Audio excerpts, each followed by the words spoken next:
It's Friday, February 8th, Saturday, February 9th. If you're on the East Coast or across the pond or down under in the land of Oz, this, my friends, is Spaced Out Radio. Hope you had a great day and night. I am your host, Dave Scott, broadcasting to you live from the Great White North on top of the mountains of central British Columbia, right here at SOR headquarters. We welcome you to tonight's show, including on Deep Talk Radio and Revolution Radio digitally. If you want to take a listen to our archives, they are free at youtube.com/Spaced Out Radio. Just do old Davey the favor. Hit that subscribe button. Our website is spacedoutradio.com, where we have a plethora of features for you. You can rock out to Bumblefoot. Go shopping at our Spaced Out Radio store.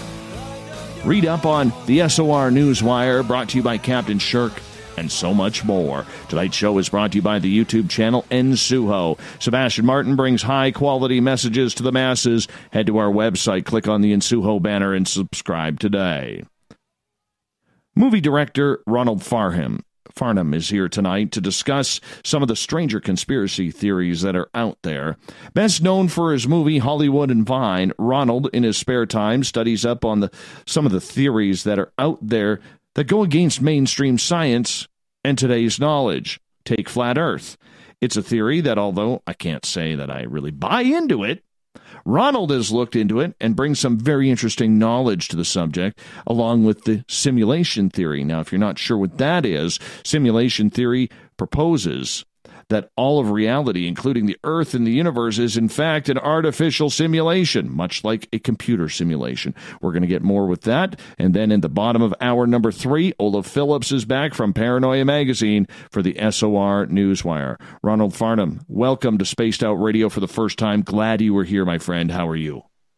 All right, Dave. Thanks for having me on. I appreciate you going down this road with me on these wild subjects. Well, you know what? I have to tell you, the last time I did a Flat Earth show, our guest was very standoffish. He was a great guy, but very standoffish. And when we asked him pointed questions in regards to it, it almost came back with the answers he was providing was very, very insulting to the audience, because we do allow audience participation around here. So I was kind of hesitant to go down that road. And then, one of our teammates here at Spaced Out Radio, Amy Martin's like, have you ever had Ronald Farnham on the show before? And I'm like, no. And she's like, dude, you got to get him on. He's fantastic. He's out there, man, but you got to get him on. So that's when I reached out to you and got you booked up for tonight. So I'm very glad that you're here. Yeah, thanks. And thanks to Amy, too, for introducing me to you.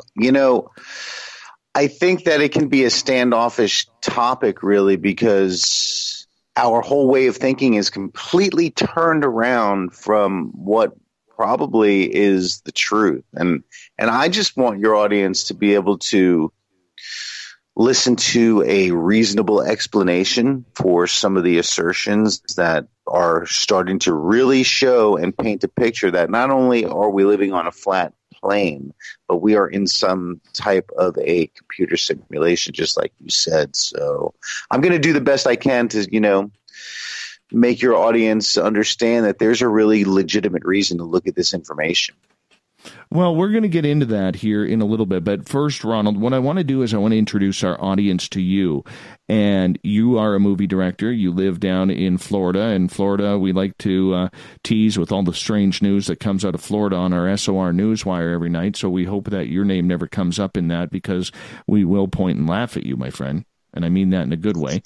Not as but on the flip side, you're someone who is also very studious in learning some of these conspiracies that are out there.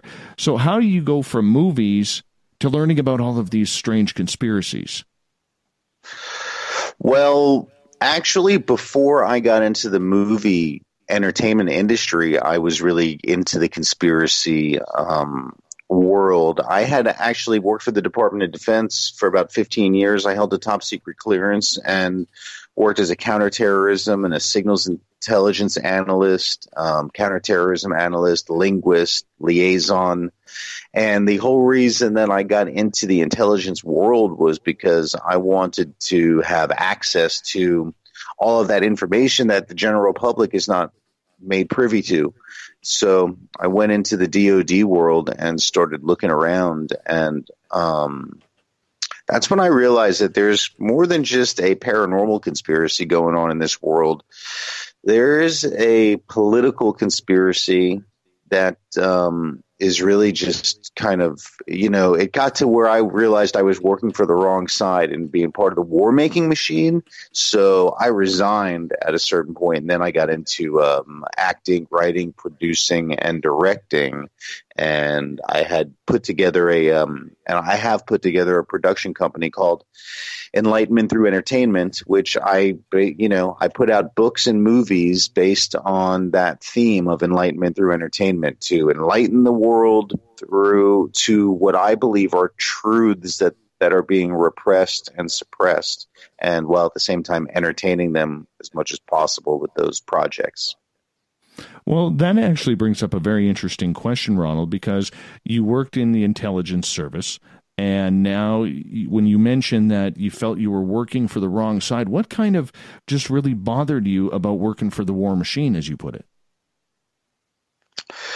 Well, I had got to a point where I was working in some pretty high visibility positions in the Department of Defense. I was actually over in Tampa at Headquarters Special Operations Command, and I was a Pathfinder trainer. And Pathfinder is an all-source intelligence software platform that uses link analysis to show who's communicating with each other so that the Department of Defense can target, so-called enemies. And I put together a solution to end terrorist activity across Earth. And I submitted it to the National Security Agency based on their request for this information. And after I had put together a point-by-point plan to stop terrorist activity, they wanted to pull me off my contract because in my mind, and the way I saw it and the way they reacted is that they make too much money off of war, and that there's kind of a fix in, and they didn't want to implement a solution to stop terrorist activity. So I resigned at that point and decided I had already got into the entertainment business a couple of years before that, going on auditions as an actor and starting to produce and cast some projects.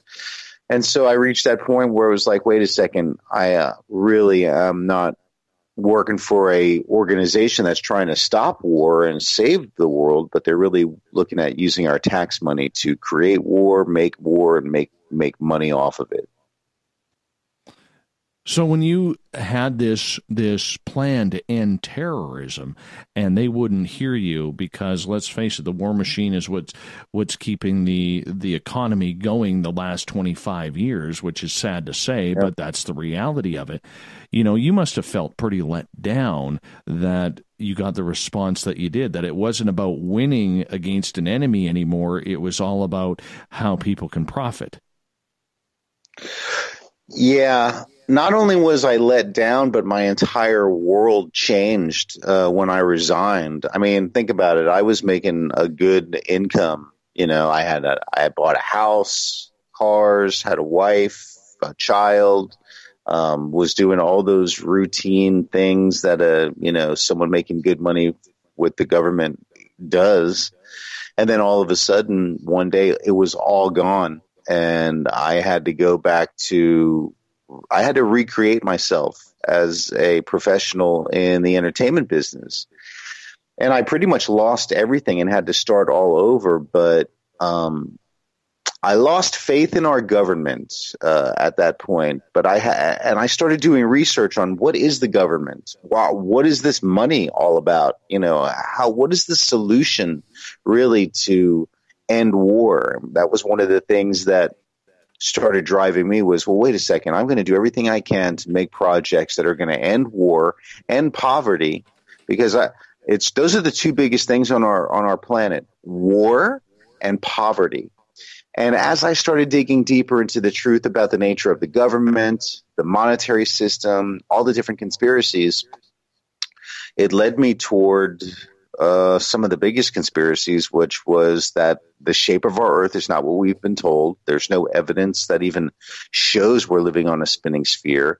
And then to go even further, we are in the Matrix. And, it just was like, oh my gosh, as things were revealed to me, or as I stumbled across this information, it's just been several years or a decade, really a dozen years now, of just an eye-opening experience that I can't go back from. It's so weird. Once you wake up and you see some of the things that are going on and what they really mean, and you're looking at the world from a fresh new perspective that's closer to the truth than what you've previously been told the truth is, it just changed everything.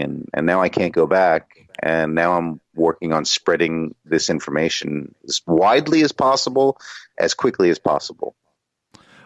Are you able to get into what that plan was to try and rid the world of terrorism? Yeah, sure. And you're the first one that's really asked that question, and I haven't really gone into it. Usually I just answer the questions that are asked, and I don't want to volunteer too much. But what I can say is this, is that based on my years of working in the intelligence community and all source intelligence, which basically there's the entire world is controlled by the Department of Defense. The United States of America Corporation has a department, the Department of Defense. And that Defense Department has broken the entire world down into different sectors that it calls commands. So, you remember during the war in the Middle East, when we were bombing Iraq and Afghanistan and we went after Saddam Hussein. Well, the command responsible for all of that warring and all of that activity was Central Command. And Central Command's in charge of the Middle East. Every command has an area of responsibility. And the entire planet, like I said, or world now, I still catch myself using globe term words. Sometimes I'll say planet, or I'll even say globe. I'm going to have to bug you about that if it comes up. Sure, because, I've had to that's the thing. We are so trained in our thinking and we don't realize it, that once you take it from a different perspective as no longer a globe, but more of a flat plane, then your vocabulary has to change. And I still have some old bad habits. So anyway, the whole planet, the whole world is broken down into commands. You got Central Command in charge of the Middle East. You got Southern Command, which its area of responsibility is Latin America. You got Northern Command, whose area of responsibility is Canada, the United States, and Mexico. You have Pacific Command. You have Special Operations Command that has the entire world of special operations across Earth. So we have intelligence collection capabilities and active intelligence collection going on in every command, every part of the world. We are gathering every sound wave, every vibration that is put out in any way is captured, databased, and exploited for intelligence. So there is not an entity or a thing on Earth anywhere that is not subject to surveillance. And being we have everyone and everything under surveillance, and we already know who all of the players are in any type of a terrorist action, basically the plan was simple. We have everybody under surveillance. We know exactly what everybody is doing, who's going to do anything. It's basically our special forces can go everywhere across Earth, extract all of the players in the terrorist world, in the Islamic radical terrorist operations world, and remove them from society. And we could basically wipe the table clean by pulling all of the Islamic radical, really, because terrorist activity is Islamic radical driven. And if we removed all of the Islamic radical groups, which we can do, then that would end the terrorist threat worldwide.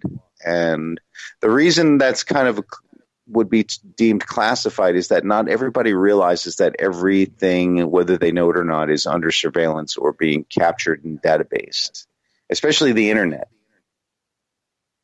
Yes, I can definitely see the internet being a huge resource for any military in the world, and it's always easy to blame the Russians, the Chinese, the North Koreans, the Canadians, because we're just so drastic up here and radicalized. I can see where that would be a major issue regarding that. But in regards to the whole terrorism fact and the military-industrial complex, do you feel that those in Washington, as the elected officials, even know this is going on? I would say at the presidential level and at the Department of Defense, everybody who works in the intelligence community understands it, and they understand the way that the world is broken down into different commands. Area of responsibility, or the term AOR, is common terminology used in the classified world. So you might be driving, down a road and come upon a gas station near a base and see a military personnel filling up a Humvee there in Canada or anywhere in the United States. And you could stop and ask that soldier, hey, could you tell me what Southern Command is? And the average soldier not working in the intelligence community isn't going to understand the breakdown of commands or what Southern Command even is, what an area of responsibility is. So you're going to have about maybe 10% of the military population at that level may understand that everything is under surveillance. Most of the people in the military are just there because they want a regular job and a paycheck, and they don't want to have to worry about, where their next meal is coming from. They want to have job security, long-term job security. They want to have their retirement benefits, and they want to be able to get married and have base housing and all the things and respect and honor that being in the military does for them. But really, it's a huge fraud because war is manufactured and not really real.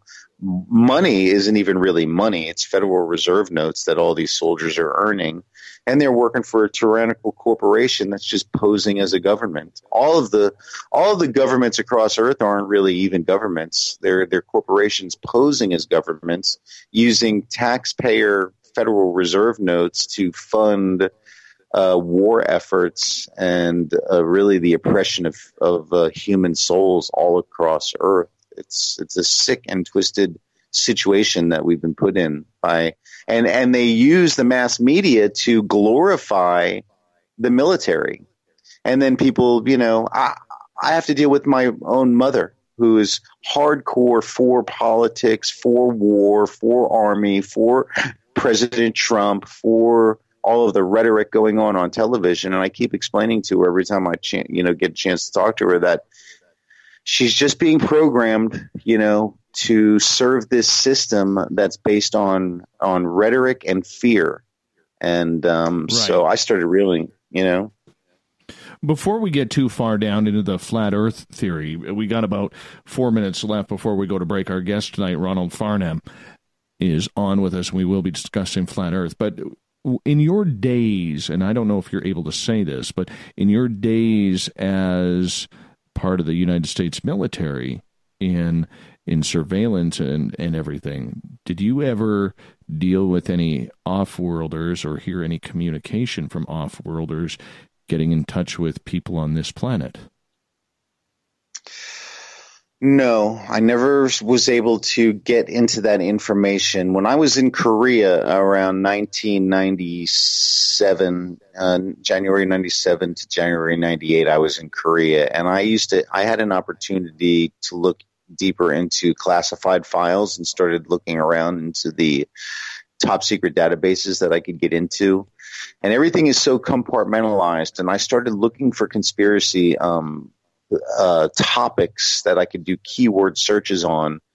And I got as far as looking at the Kennedy assassination cover story, and I looked at some of the information that reported on UFOs in the classified, information. But all of the information that I found was the same rhetoric and the same cover story, it seemed like, that was going out to the general public. It appeared to me that it's compartmentalized, and that even at the top secret level, it still just had a couple of reports that mimicked or echoed the same story that the general public knows about as far as Project Blue Book and those kinds of things, but it didn't go into any detail. So I never got any proof, any more information than what the general public might know about as far as UFOs and aliens goes. What about secret craft that may be part of the secret space program or hiding out at Area 51 or Wright-Patterson? Like everybody thinks the black triangles are man-made, called the TR-3B. Anything like that? No, not that I had direct access to as far as information goes, but I did have a friend of mine whose first name happened to be David, and I don't want to say his last name, but he was an Air Force intelligence enlisted guy, not an officer, but just regular enlisted. And he told me that he worked out at Area 51 just retrieving debris from downrange is what he said. And he said that while he was out there at Area 51 going out to retrieve debris from testing, and he didn't always know what they were testing, they had to scoop up and move some mutilated cattle that had the same type of mutilation symptoms and signs as the typical cattle mutilation of the, UFO type, where there was laser precision cutting on the cow, blood removal, and he was sworn to secrecy on that retrieval, which he got debriefed on, he said, and then wasn't allowed to talk about what he saw. But he talked to me about it at when I was stationed at one of my duty stations. We were just up late one night working a late shift, and after a while you get to talking with people, that you're working with, and he told me that story. And that was the only firsthand account testimony by someone who I trusted and knew that I believed was telling me the truth on that situation. So I don't know if that's a sign that they were doing cattle mutilation testing out at Area 51 for some reason or not, but that's what his encounter was all about. Ronald, you hold on here because we are going to get into our first break of the night here on Spaced Out Radio. We're talking flat Earth, simulated theory, and so much more. It's going to be a great night of peak woo here on Spaced Out Radio with Ronald Farnham. Stay tuned. It's going to be a lot of fun tonight. We'll be back.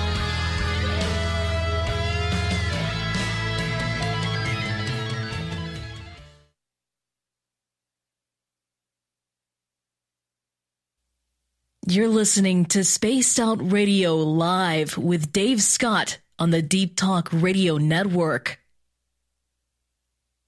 Coming soon to our website, spacedoutradio.com, is the SOR Space Travelers Club. For just $5 a month, you can get into a private area on our site where you can hang with other listeners in our chat room, post in our forum, and check out a bunch of exclusive content and store that won't be found anywhere else, including a nightly after-show party with Dave.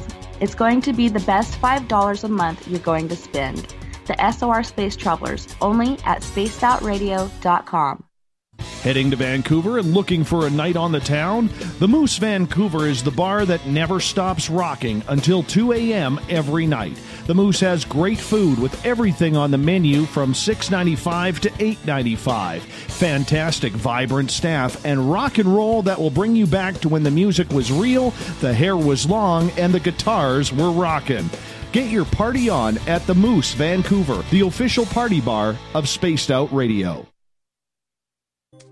We're bringing scientific thought to the paranormal. Hi there, this is Spaced Out Radio scientist Chris Cogswell. Join me, Chris Zuger, and Dave Scott the second Wednesday of every month, where we break down the who from the woo when it comes to everything paranormal. We'll investigate and try to bring sensible answers to those straight and sometimes outlandish questions people have. Hey, not everything has an answer, but we'll do our best. Listen in to Reality Paranormal only on Spaced Out Radio.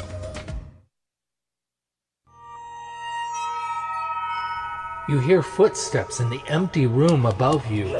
A rocking chair begins rocking by itself. Don't be afraid of the things that go bump in the night. Reach for Spirit Storybox, the iPhone app the Huffington Post UK called the only ghost hunting app you will ever need. Spirit Storybox. The spirits are telling their stories. Are you listening? A timepiece is a reflection of who you are, and what better way to show off the real you than with an Escape watch? Escape is a lifestyle brand accessorizing your days and nights. Choose to escape and create the life of discovery that you deserve. Dream, play, unite with your own personalized Escape watch. Head to escapewatches.com. There is no time like the present to enjoy your escape. Use promo code SMF2017 for your 20% discount today. So, you love talk radio? Then you'll love TalkStreamLive.com. TalkStream Live is always on, 24/7, with the best streaming talk shows. Find your favorite talkers and discover some new ones. It's free, readily available online or on mobile with any smartphone or tablet. Finding your favorite talk shows all in one place has gotten a whole lot easier. Just go to TalkStreamLive.com. Be sure to download the free apps from Google Play or the iTunes App Store. Looking for a place to advertise at a very reasonable cost? Look no further than Spaced Out Radio. SpacedOutRadio.com has an advertising tab that you can click to check out our daily, weekly, and monthly packages to play on the radio, or our website including social media. From commercial spots to banners, we have it all. Check out our competitive pricing today. Hello, this is your guitar man, Ron Bumblefoot Thal, and I have to tell you, I love the response I get for Little Brother Is Watching from Spaced Out Radio fans. It's amazing how music can inspire and make people think deeper about what's going on in the supernatural world. You can head over to my website, bumblefoot.com, to check out my music, my guitar workshops, my touring, even check out some of the hot sauces that I'm working on. And make sure you keep on listening, because with Spaced Out Radio, you know Little Brother is watching. Are you intrigued by Paranormal Talk Radio? You'll love the new Paranormal Radio app from TalkStream Live. You'll find a great selection of talk shows covering UFOs, ghosts, strange phenomena, and much more. Download the Paranormal Radio app now and start listening to the very best in paranormal talk entertainment, including the network you're listening to right now, the Paranormal Radio app, free in Google Play and the iOS App Store. Visit purpleplates.com today. For over 40 years, the Purple Energy Plates have been delivering amazing results for their many customers. Inspired by the great genius Nikola Tesla, the harmony, healing, and energetic effects of the plates have proven over and over to be beneficial and often miraculous to thousands of customers. Check their site for daily specials and choose from their many energy products. You won't be sorry. Visit them today at purpleplates.com.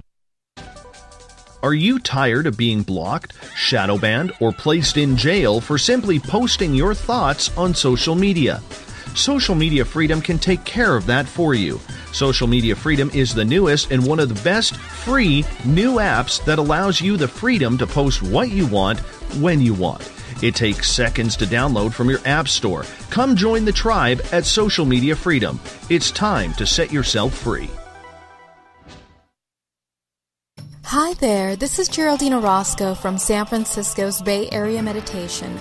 I invite you to join me the first Tuesday of every month with Dave Scott for Spaced Out Radio's The Spiritual You. In this fast-paced world we live in, it's time for you to take some time for you. We'll cover every possible subject from powerful meditation to healing techniques to your own intuition and spirituality. So come join us for The Spiritual You.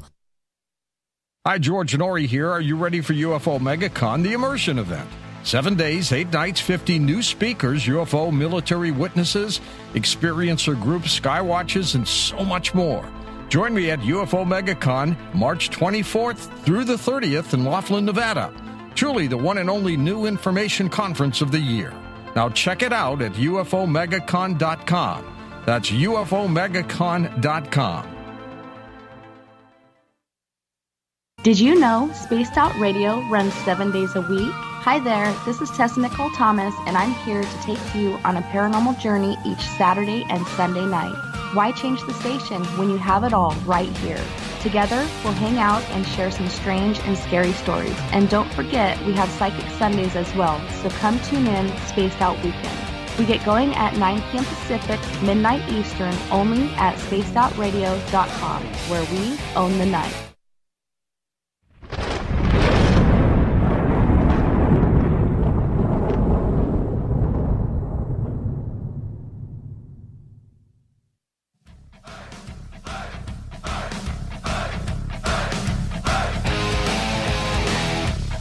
Welcome back to the second half hour of Spaced Out Radio tonight. I am your host, Dave Scott, broadcasting from the captain's chair of SOR headquarters. And tonight we're getting into flat Earth, simulations theory.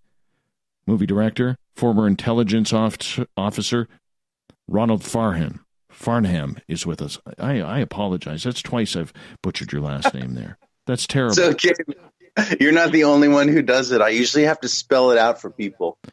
I've got it right in front of me, twice actually, and I'm upset about that. Yeah, so there's something about the name that people have to like. I think it's actually a blessing in disguise because usually they say my last name like 2 or 3 extra times, so I get more coverage on my name that way. Well, maybe just for you then, just to get more coverage, I'll butcher it a couple more times. How about that?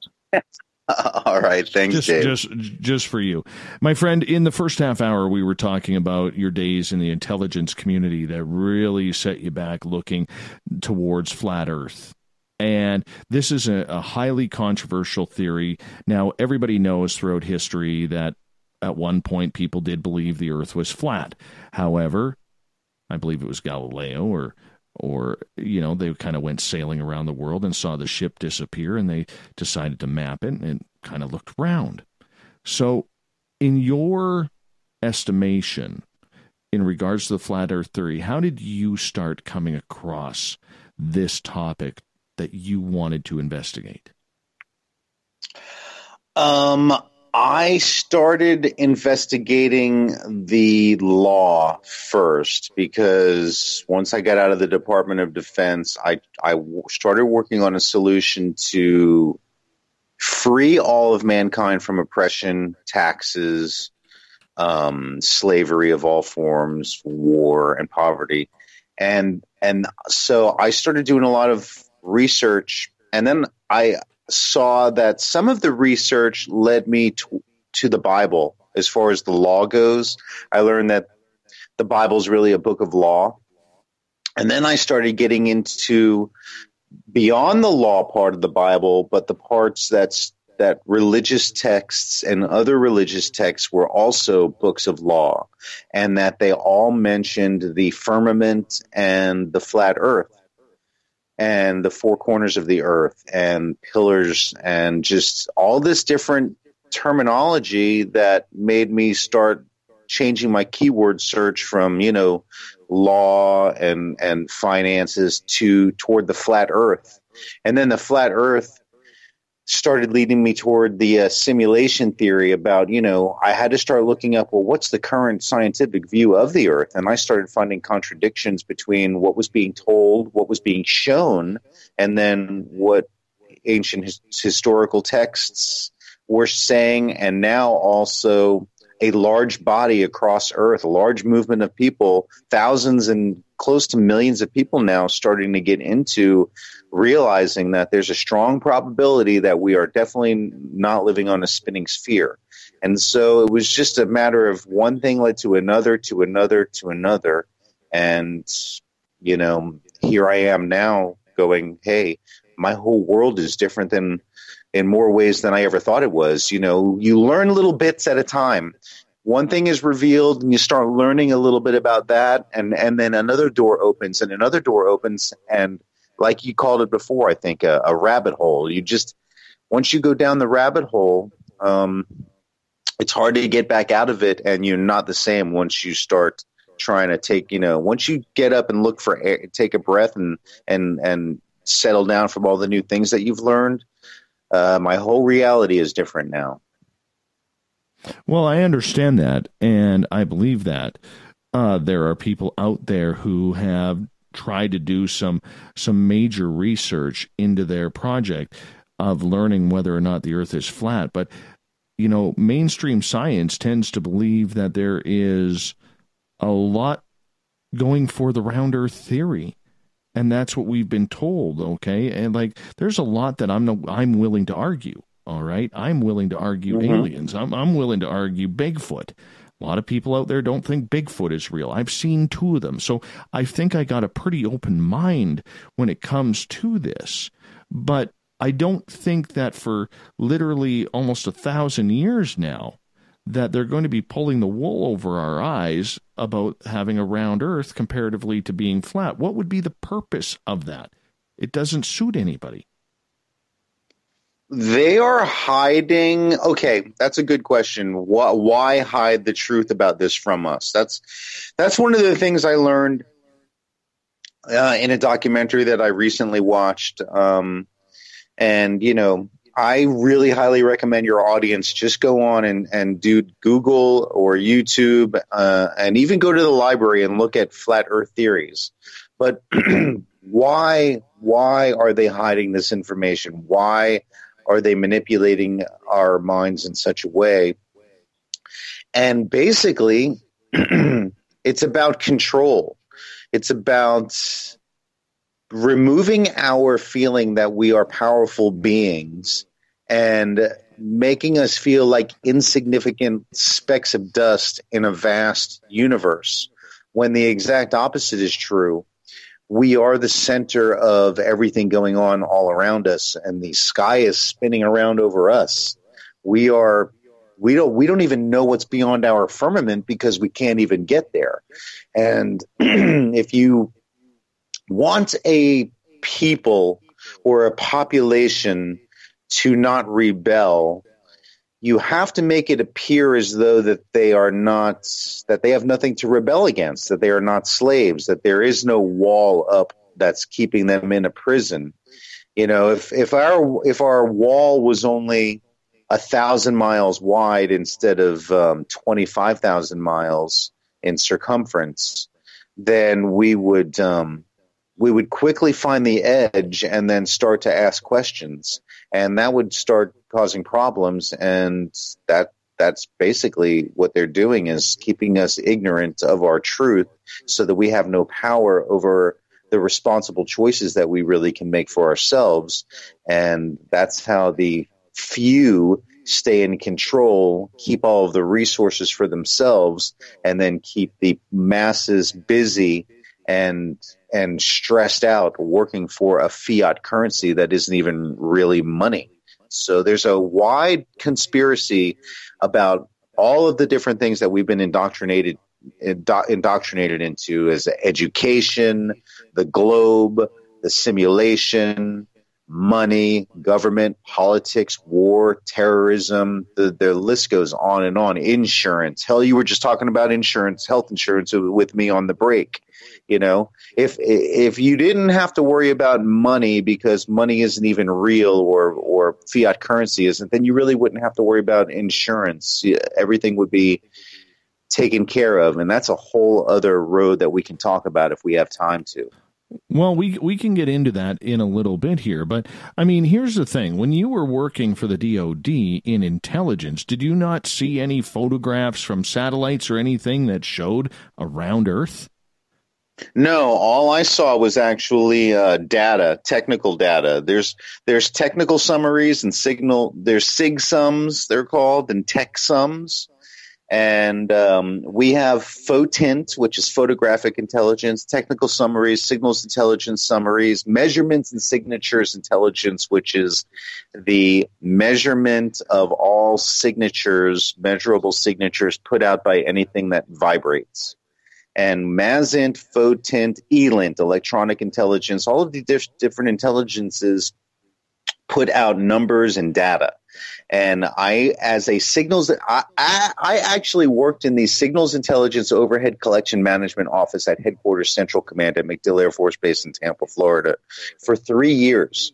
From 1998 to 2001, I worked in the SIGINT, the SIGINT Intelligence Overhead Collection Management Office, where it was my responsibility to write a technical summary every day for a couple of years on the overhead satellite collection for our satellites in CENTCOM's AOR, and CENTCOM's AOR is the Middle East. And not once did I ever see a satellite picture. Not once. All I got was graphs and data. And based on the graphs and data, I would update my briefing every morning. That would go to General Alexander, who was the 2-star general underneath General Zinni at the time at the headquarters Central Command. And I used to brief General Alexander, or at least give him my briefing in the morning. Sometimes I'd have to give a actual briefing, and then sometimes I would just hand in the report, or he would get the PowerPoint slides.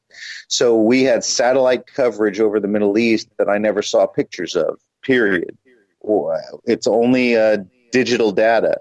And that's the thing about the intelligence community. It is everything in the Department of Defense is compartmentalized. Even in politics, it's compartmentalized. So if you're not specifically given access, special access, it's called Special Access Programs, a SAP program for short, and you're not given specific access to a specific part of a project, then you're only going to see your part of the project that you're working on. Okay, so maybe seeing satellites wasn't your part. And I'm just throwing that out there because here's the thing. Do you believe then, after working in the satellite data system, do you believe that there were satellites actually up there? Because there is a lot of flat earthers out there who do not believe that we have any satellites in space. Yeah, I think that what we're using for satellites are high-altitude planes that are just taking pictures. There's constant imagery being taken from high-altitude aircraft, but I don't think that there are any the satellites that I was getting my information from, allegedly, the alleged satellites were satellites that were in geosynchronous orbit. You have geosynchronous and non-synchronous satellites. So that means a geosynchronous satellite is a satellite that is allegedly over one specific spot and moving with the rotation of the Earth. Whereas a non-geosynchronous satellite would be in a fixed location while the Earth rotated underneath it, and it would just get whatever went underneath it. That's the theory behind those two types of satellite, tracks. One going with the Earth's rotation and one hovering above the Earth. And so that's the theory. But what I think is going on is that you have planes going up and just taking pictures as high up as they can get, and using that imagery as the group of images that are used to paint a picture of the surface. But there's no actual video evidence anywhere of the Earth out in space spinning on its axis. There's none. In fact, I was reading a report today that said that if there are these billions of stars in the universe that are being talked about, that we've been told about, billions of them, and stars are suns, it would illuminate the entire Milky Way galaxy. It would illuminate our solar system. There would be no darkness. We wouldn't even be in darkness. And the sun, as big as it is, if it was as big as it is, would light the entire solar system, so we wouldn't have darkness at all, because the solar system would be completely illuminated. There's a lot of scientists who have no tie to the government, who have done the work, done the theories, done the calculations. I'm thinking physicists, chemists, astrophysicists out there who have looked into this, who are very much against what you were saying in regards to it. They are trained in the field. They have studied it. They have maybe even had the opportunity to go to space and see this. Why is, to me, okay, in regards to the flat earth theory, I'm willing to buy anything. I mean, hell, I believe in aliens. I believe in Bigfoot, like I said. But I don't see the reasoning behind, even though you've explained it, the reasoning behind trying to pawn off a round Earth. We've seen satellite imagery of other planets that are round. why would we get the flat one? Why is every other planet in this solar system? Why is the sun round? Why is the moon round? Well, I think it goes beyond just the reason for hiding a flat Earth and calling it round, and that we have other planets, and that we, that whole fake agenda that's been put out there. I think it comes down to also religion. Look, there's an overall conspiracy on several levels that are pointing toward really the destruction of our current systems of religion and the bringing out of the New World Order and the new religion, the Luciferian doctrine, which is Lucifer with the New World Order people. Their god is Lucifer, the bringer of light, or bringer of the of light. And if you look at light from that perspective, it's really about the simulation. So the truth is going to come out. And what has been happened right now is a lot of pillars and truths have been set into place that are going to be also destroyed publicly. You're going to have Christianity and Catholicism and that major sector of religion destroyed, along with Islam. And out of that destruction, along with Hollywood, along with politicians, an entire cleansing of the pillars that have been put into place, such as the globe Earth, such as the base reality, that we're not really in base reality, that we're in a simulation. And the light doctrine, that's going to be the Luciferian doctrine, is going to be the fact that we are living in a computer simulation. That's what it's going to be about, because science has found light is what makes up atoms. Atoms are made of light, and the light is made of a computer code. So why fake the planets? Why fake the moon landing? Why fake the globe Earth? To build up these things that people believe are true, and then tear them all down and destroy them, which is what I've researched is what Revelations is all about, that we have a cyclical birth, life, and destruction cycle of not just us as a species, but the planet, as the surface of the planet and the way it's all set up. Continents and oceans are going to change, and we are living in a cycle that we just ended in 2012, and now we're rapidly heading toward the destruction of all of our pillars of truth that have been put up in our faces, that are about to be torn down and replaced. What is the purpose of that? And is it Illuminati wanting to do this, get the population back down to where they wanted like 500 million on the planet, if that? I mean, there seems to be a lot of reaching in regards to those theories, because everything is out of control. Population is out of control. The way the planet is being destroyed, not that I'm a big environmentalist, okay, but it's pretty obvious to see there's some real stupidity going on out there. We don't need to be whaling anymore. We don't need to be, probably cutting down as many trees or digging in the dirt for oil, when there's other solutions out there. But I mean, when you're paying, $80,000-$90,000 for a hybrid car at times, yeah, all right, it's kind of hard to kind of say, yeah, we're really trying to do much to get rid of this situation. But I mean, to try and hide it behind flat Earth when there is so much proof out there that the Earth isn't flat, I think that hurts the argument, and it maybe it is a new wave of environmentalism. I don't know, or government opposition. I really don't, but I'm not sure whether or not that's the right argument to take, because it doesn't make much clerical sense to complain that the Earth is flat. Well, that's the thing. Some people argue, what does it matter? How is it going to change your life if the Earth is flat anyway? You're not going to do anything different, because you know why? Because we're all powerless and hopeless. We're actually been put into a position now of hopelessness and powerlessness. And if you look at You were just mentioned a little bit ago what you just said as far as some of the things are staring us in the face and are true, but then there's this whole theory as to why that it would be possible, and all the scientists are hiding. How would these scientists who argue against it be wrong about this?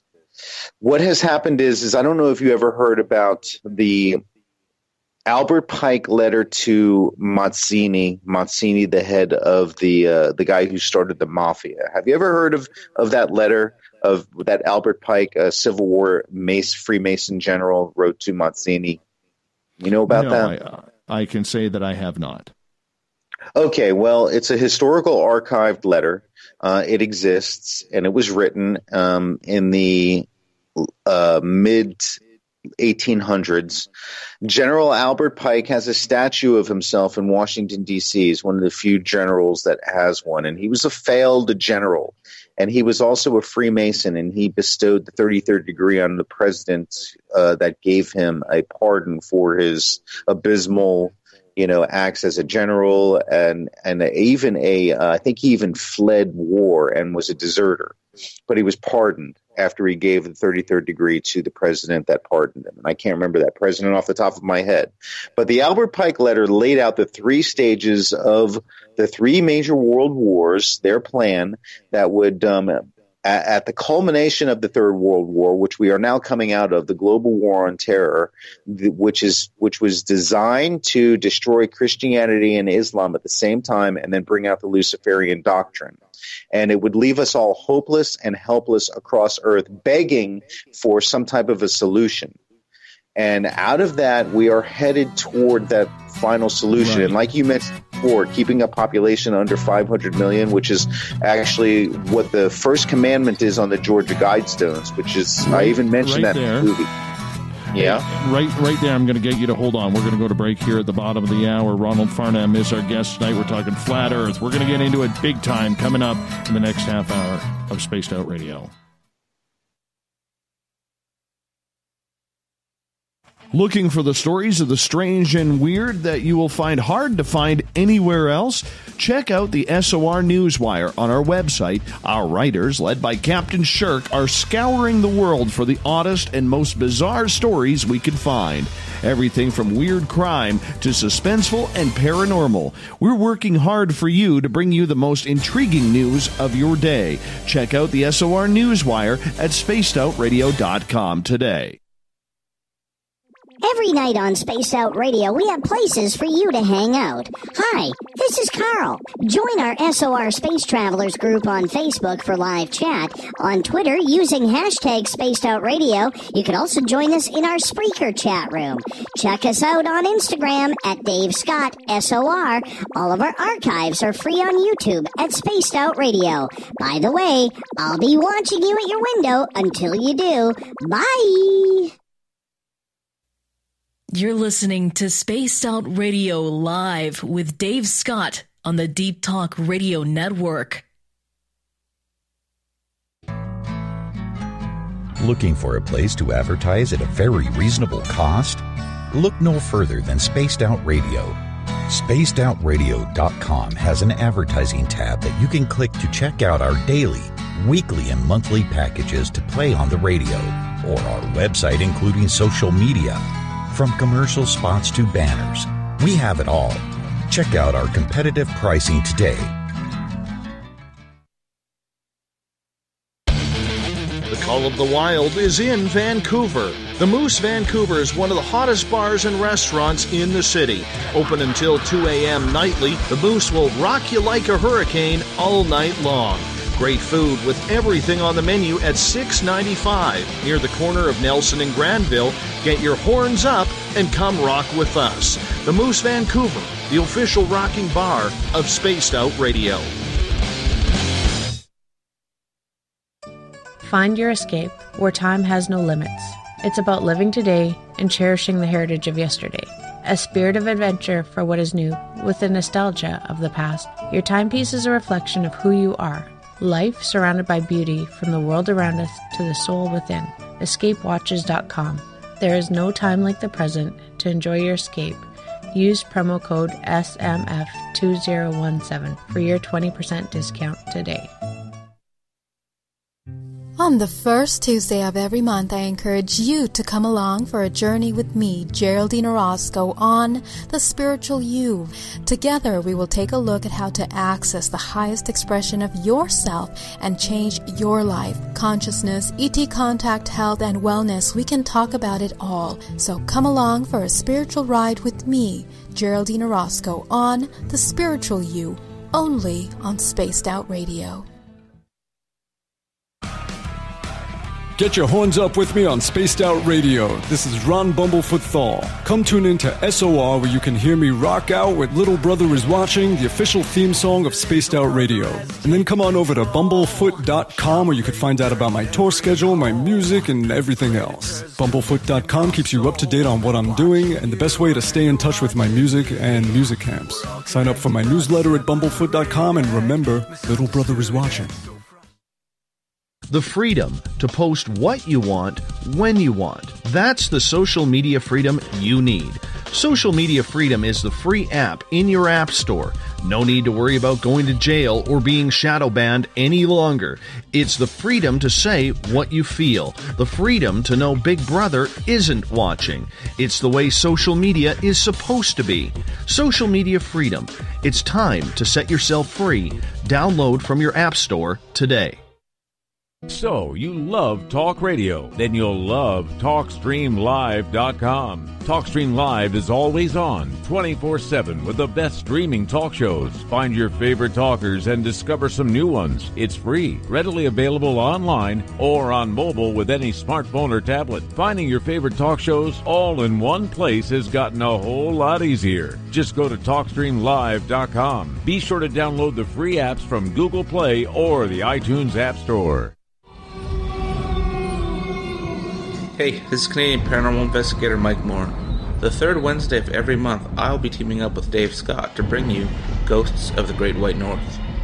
Each month, we will bring on guests from across Canada to discuss their ghostly encounters. Canada is a paranormal hotbed with stories you've never heard, so we're going to bring them to you. So get comfy on your Chesterfield, grab a donut, and join us, eh? Visit purpleplates.com today. For over 40 years, the Purple Energy Plates have been delivering amazing results for their many customers. Inspired by the great genius Nikola Tesla, the harmony, healing, and energetic effects of the plates have proven over and over to be beneficial and often miraculous to thousands of customers. Check their site for daily specials and choose from their many energy products. You won't be sorry. Visit them today at purpleplates.com. We are getting ready to relaunch the SOR Space Travelers Club at spacedoutradio.com. For $5 a month, you can join us for a plethora of features found nowhere else. Hang out in a private chat room during the show and after party.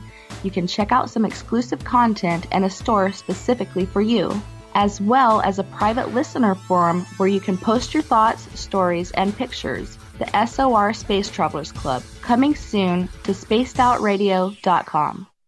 Hi, George Norrie here. Are you ready for UFO MegaCon, the immersion event? 7 days, 8 nights, 50 new speakers, UFO military witnesses, experiencer groups, skywatches, and so much more. Join me at UFO MegaCon, March 24th through the 30th in Laughlin, Nevada. Truly the one and only new information conference of the year. Now check it out at UFOMegaCon.com. That's UFOMegaCon.com. You know, it's hard being the bad man of ufology, but that's just the way that I like it.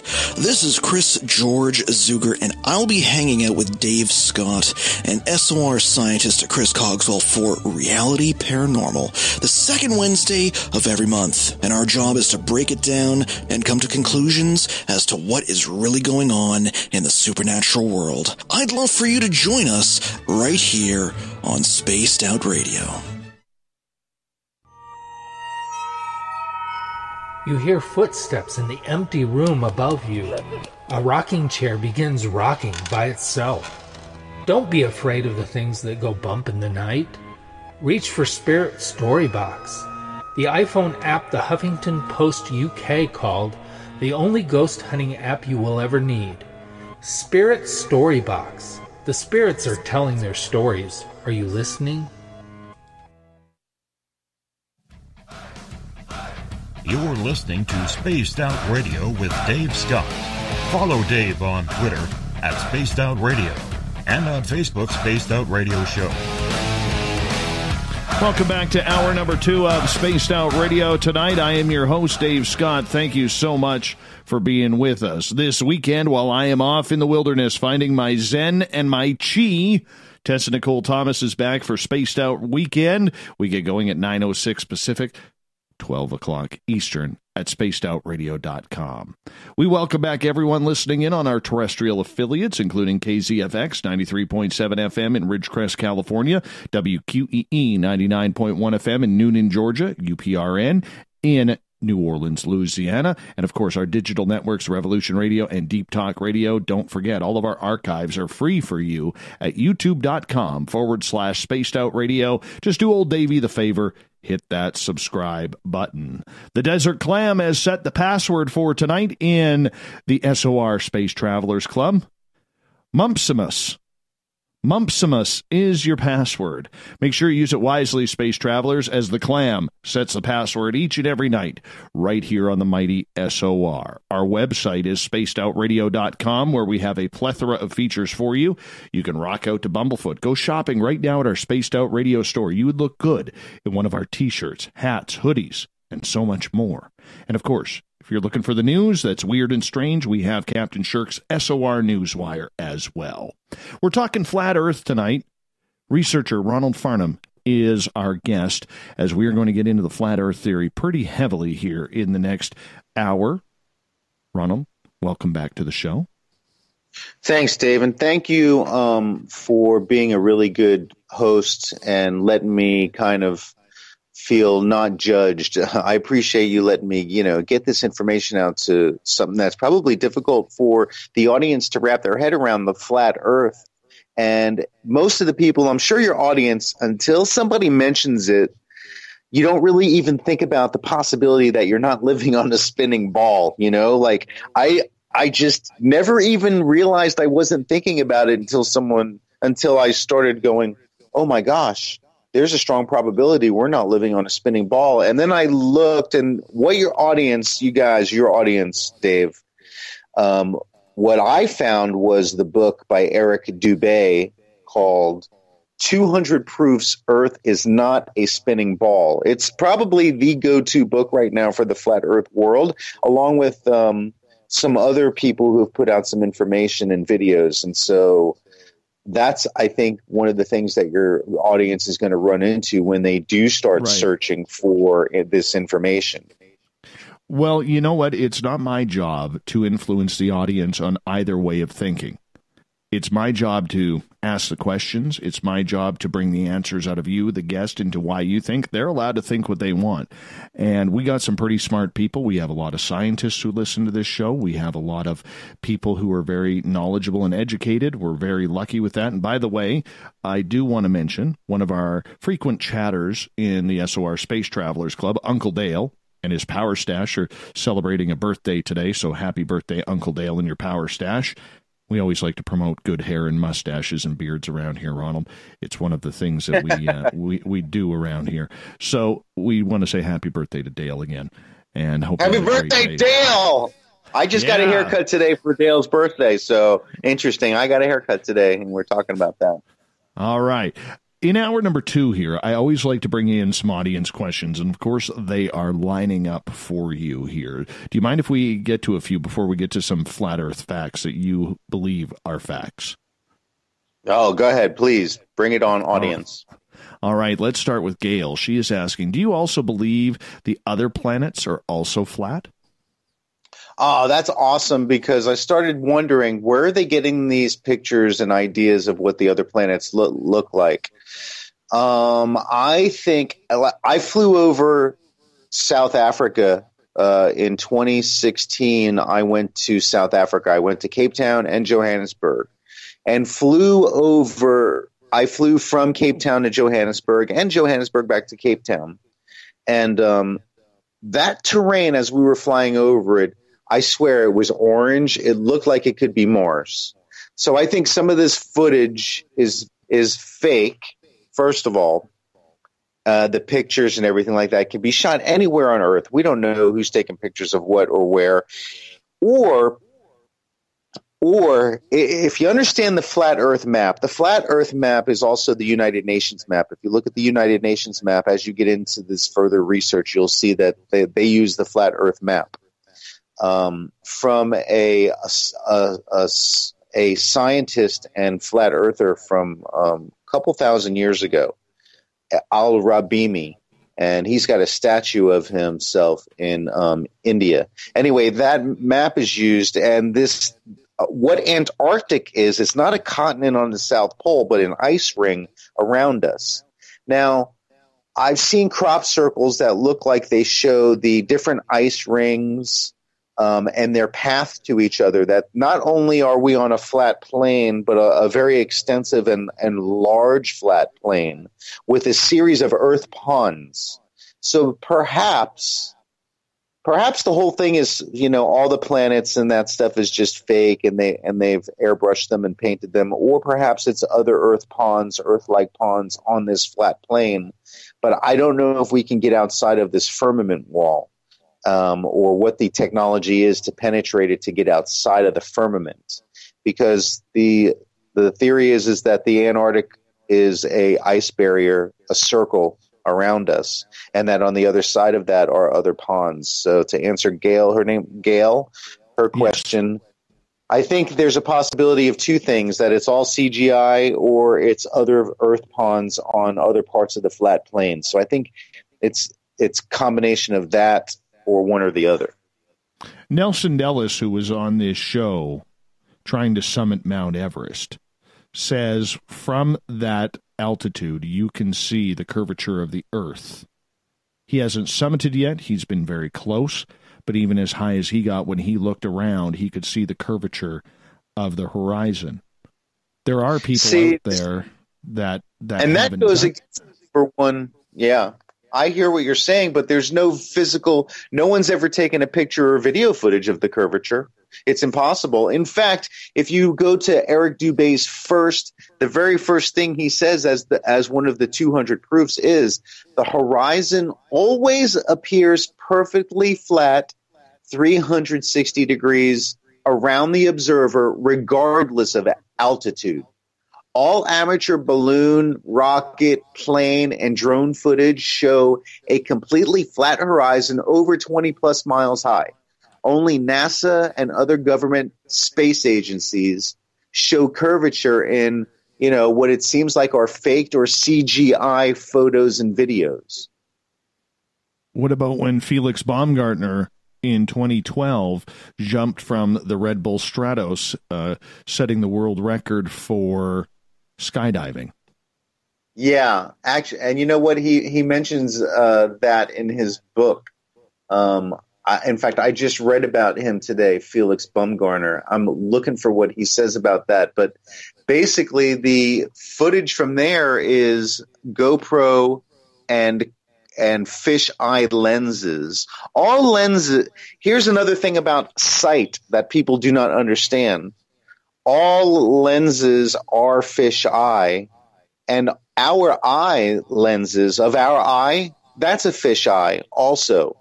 Everything is curved, but in reality, when you look at it, if you look at it just through your eyes without looking through a camera that has like a fisheye lens, especially the GoPro, you'll see that it is a flat plane, 360 degrees. And you can see it. There's two cameras up there with him. There's a GoPro camera, and there's also another camera inside the capsule that he went up with. I think he went up for 3 hours was his ascent. It took, and during that entire time, you cannot see any curvature, and the horizon continues to rise to his eye level and the level of the camera shooting that video. Yeah, but the Earth is so big, man. It's not going to look like you have a basketball out the window. Exactly, and you can't see the curvature. Okay, and that's another thing. Look, if there was curvature, Okay, the horizon always rises to the eye level of the observer as altitude is gained. So you never have to look down to see it. If Earth were in fact a globe, no matter how large, as you ascended, the horizon would stay fixed and the observer or the camera would have to tilt looking down further and further to see it as it would disappear. But it doesn't. It doesn't fade away. It rises to your eye level as far as you can see. All right, let's move on to the questions. Both Jade and Everett have this question. What's on the other side of the Earth if it's flat? Well, that's kind of what I talked about when I was answering Gail's question, was that what we know right now is that we are covered by a large dome, a firmament it's called, and it seems to end on the far side of the ice ring that is on the which is the Antarctic ice wall barrier. You have if you look at the flat Earth map, which your audience can pull up online, just type up flat Earth map and type up United Nations map, and you'll see it's the same map. That on the other side, I don't know if we've really been able to penetrate the firmament. I believe the ice wall is about 1,000 miles wide, like across, maybe from the Antarctic, from the ocean on our side to the other side. That might be where it meets the firmament, the base of the dome. And then on the other side of that, who knows what? There's a movie called Divergent where this whole society is encapsulated in the city of Chicago, and they don't realize that there's a whole world outside of this wall that's electrified that they can't get out of. And finally they break out, and then they see that it's an entire wasteland, nuclear wasteland, and then beyond that is an invisible, electromagnetic holographic barrier that they cross into, where the controllers of the Chicago area are and controlling it from, with nano cameras that they can see every square centimeter of that entire inside of Chicago using nano cameras that they can mock up their whole holographic field of vision of that. It's an interesting movie, and I think it's a microcosm of what we might be in, some type of barrier keeping us from other parts of the larger flat plane, and I don't know what the whole reason for it is. But if we are in a simulation on top of that, a flat plane inside of a simulation, which is very strongly a probability that we are, then that's a whole other question right there. Why are we in this simulation? Who created this simulation? What is the date? How old is our history? What is the truth about our history, the origin of every one of our species? People think it's a miracle that humans, they say, evolved from one thing to another. But what about every other animal here? Every, dogs, cats, cows, what did they all evolve from? Well, you're talking to a creationist, so I know where I believe they came from, but I have no proof, just what I believe. Let's move on here because the questions are piling up. BTO is asking, where do you think the demarcation lines are located then? You mean within our flat Earth? If that's what he's talking about, it looks like magnetic. The theory in the flat Earth right now is that magnetic north is at the North Pole, which is really a ball, basically a small continent in the center of the circle. So if you look at it from the way the Earth is laid out, with the United States and South America and Canada on the left, in the left northern and southern side, if you're facing it from above, you'd say basically we are the West. And then Europe and Africa are in the east, and then the North Pole is in the middle between those two major continents and oceans. And so that would be the center, the dividing line down the middle across. But look up the flat Earth map, and it'll basically becomes clear what north, south, east, and west is. The four corners of this flat Earth, basically.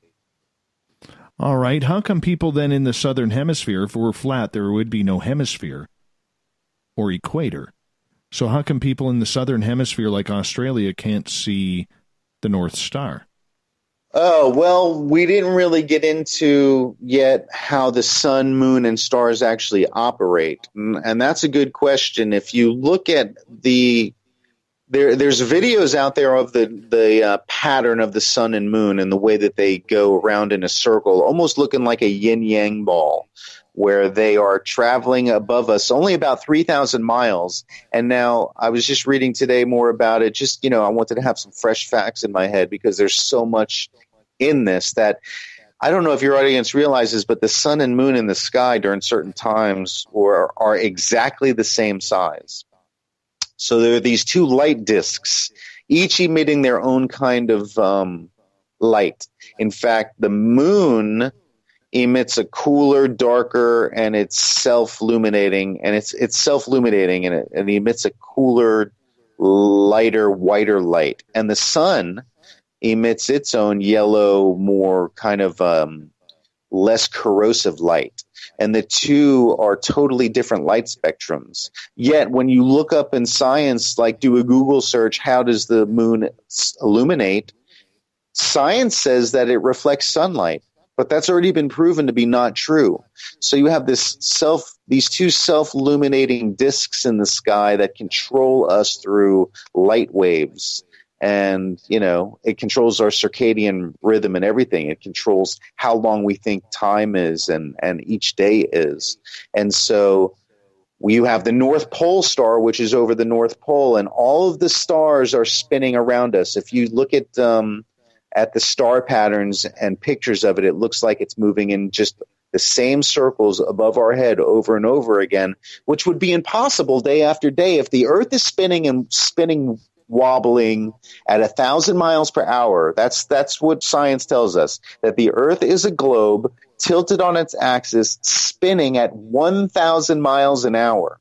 Now, I don't know if you've ever been in a hurricane, but 100-mile-an-hour winds will rip the roof off of your house. It's a Category 4, Category 5 hurricane. 1,000 miles an hour, they're telling us we're spinning. And so what's really happening is the sun and moon are only a few thousand miles of these light balls above our head. They're disks, and then the stars are all rotating around us in a circle. If the Earth is spinning at 1,000 miles an hour and it's going around the sun at 600,000 miles an hour, and the sun and the solar system is traveling through the Milky Way at 600,000 miles an hour, and the Milky Way is traveling at 600 million miles an hour, then don't you think that these stars would at least change their position every single day because everything's moving in random different directions? But they're not. It's the same year after year after year.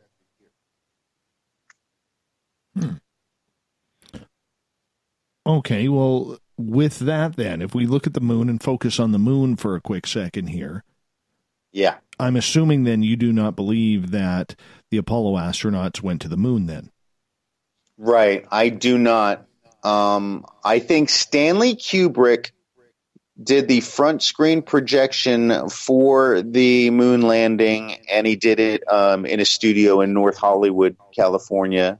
And he had a huge military help for his movie 2001: A Space Odyssey, and then he went on to make the movie The Shining as a secret tribute to and a secret message to the world that he actually did help fake the moon landing. And there's documentaries about that. The movie The Shining by Stanley Kubrick was that message that he's putting out there. And it's interesting if you see what he did with the book and how he turned the movie into a sign that he helped stage the fake moon landings, and it was all just a hoax. There's also a movie called Capricorn 1 that pretty much shows what would happen when the government has to try and fake a moon landing or a Mars landing. So, yeah, I think we never went to the moon.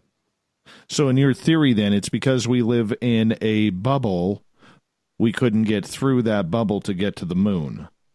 Yeah, basically, like the movie The Truman Show. The moon isn't even. I understand. It's just a light in the sky. It's not even a place to go to. It's just a light in the sky. It's not even a planet. It's not a sphere. It's just a disk. I mean, it doesn't even spin. It just eerily hovers above our planet, facing us, and we all see it from no matter where you're facing. You see the moon. Only that same part of the moon. No matter where you are on Earth, you're only going to see that moon, that one flat disk. You would think if it was a sphere, you would see different parts of it from different angles, but you don't. Everyone sees it. It's almost like it's subjective to each individual's location. Okay, so in regards to that, then you cannot believe in extraterrestrials. That's an interesting question because I've been thinking about that. I believe that I believe that we're at a certain light frequency and sound frequency inside of this simulation. And I think whatever we experience in this simulation is a part of the simulation. So where might aliens come from? They might be a race of beings who have been on this earth for several million years that we don't even know about, who already know about the simulation. They've harnessed technology. They can live underground. Maybe they can travel in and out of the firmament because we don't know what's on the other side of the firmament. Now, these extraterrestrials could also be extraterrestrials from another terrestrial area of this large plane outside the firmament. So, we don't even know what outer space is because we've never been there and we can't escape the firmament. At least I don't know of any. No one knows what's on the other side of it. Yeah, at least if they can get in the bubble, how do they get here? Well, that's the thing. Maybe they have the technology that we don't know about or that they're not sharing with, our race, at least the general public. I mean, if you really think about it, I don't think that we just invented the wheel and space travel or rocketry or the car really only 100 years ago. I think humankind has been around a lot longer than that, and I think technology exists that we don't know about from secret governments that have been working on this stuff. I used to work for the Department of Defense, and I saw firsthand that just the computer technology alone that they're doling out to the public, I was using 20 years before the public got it off the shelf. So the government is always way ahead on technology, and that's just the off-the-shelf stuff. But the black projects and the technology and, right. We're only as good as our Department of Education and the history that they tell us. And now that they show us through Hollywood movies and books and stuff like that. So it's really, you and I, the individual, can't really prove what the truth is as far as our history goes. And our governments or these corporations that are posing as governments, they use the word national security as a term, as this control factor to keep the truth from what they call us citizens. And that's a crime against humanity, I believe. And on that note, Ronald Farnham, we are going to go to break here at the bottom of the hour. We're talking flat Earth. We're going to take your questions and more coming up on the mighty SOR.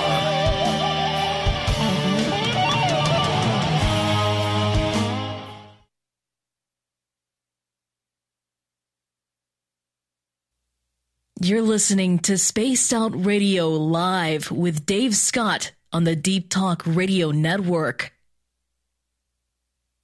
So, you love talk radio? Then you'll love TalkStreamLive.com. TalkStream Live is always on, 24/7 with the best streaming talk shows. Find your favorite talkers and discover some new ones. It's free, readily available online or on mobile with any smartphone or tablet. Finding your favorite talk shows all in one place has gotten a whole lot easier. Just go to TalkStreamLive.com. Be sure to download the free apps from Google Play or the iTunes App Store. Coming soon to our website, spacedoutradio.com, is the SOR Space Travelers Club.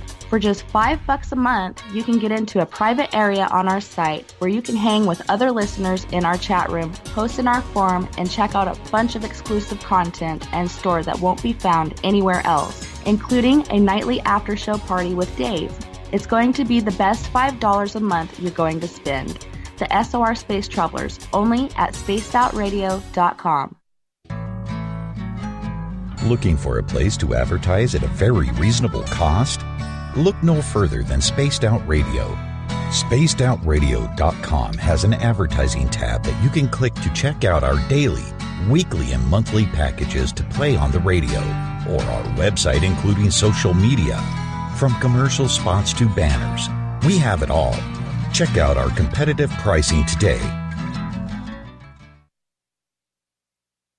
Hi there, this is Geraldine Orozco from San Francisco's Bay Area Meditation.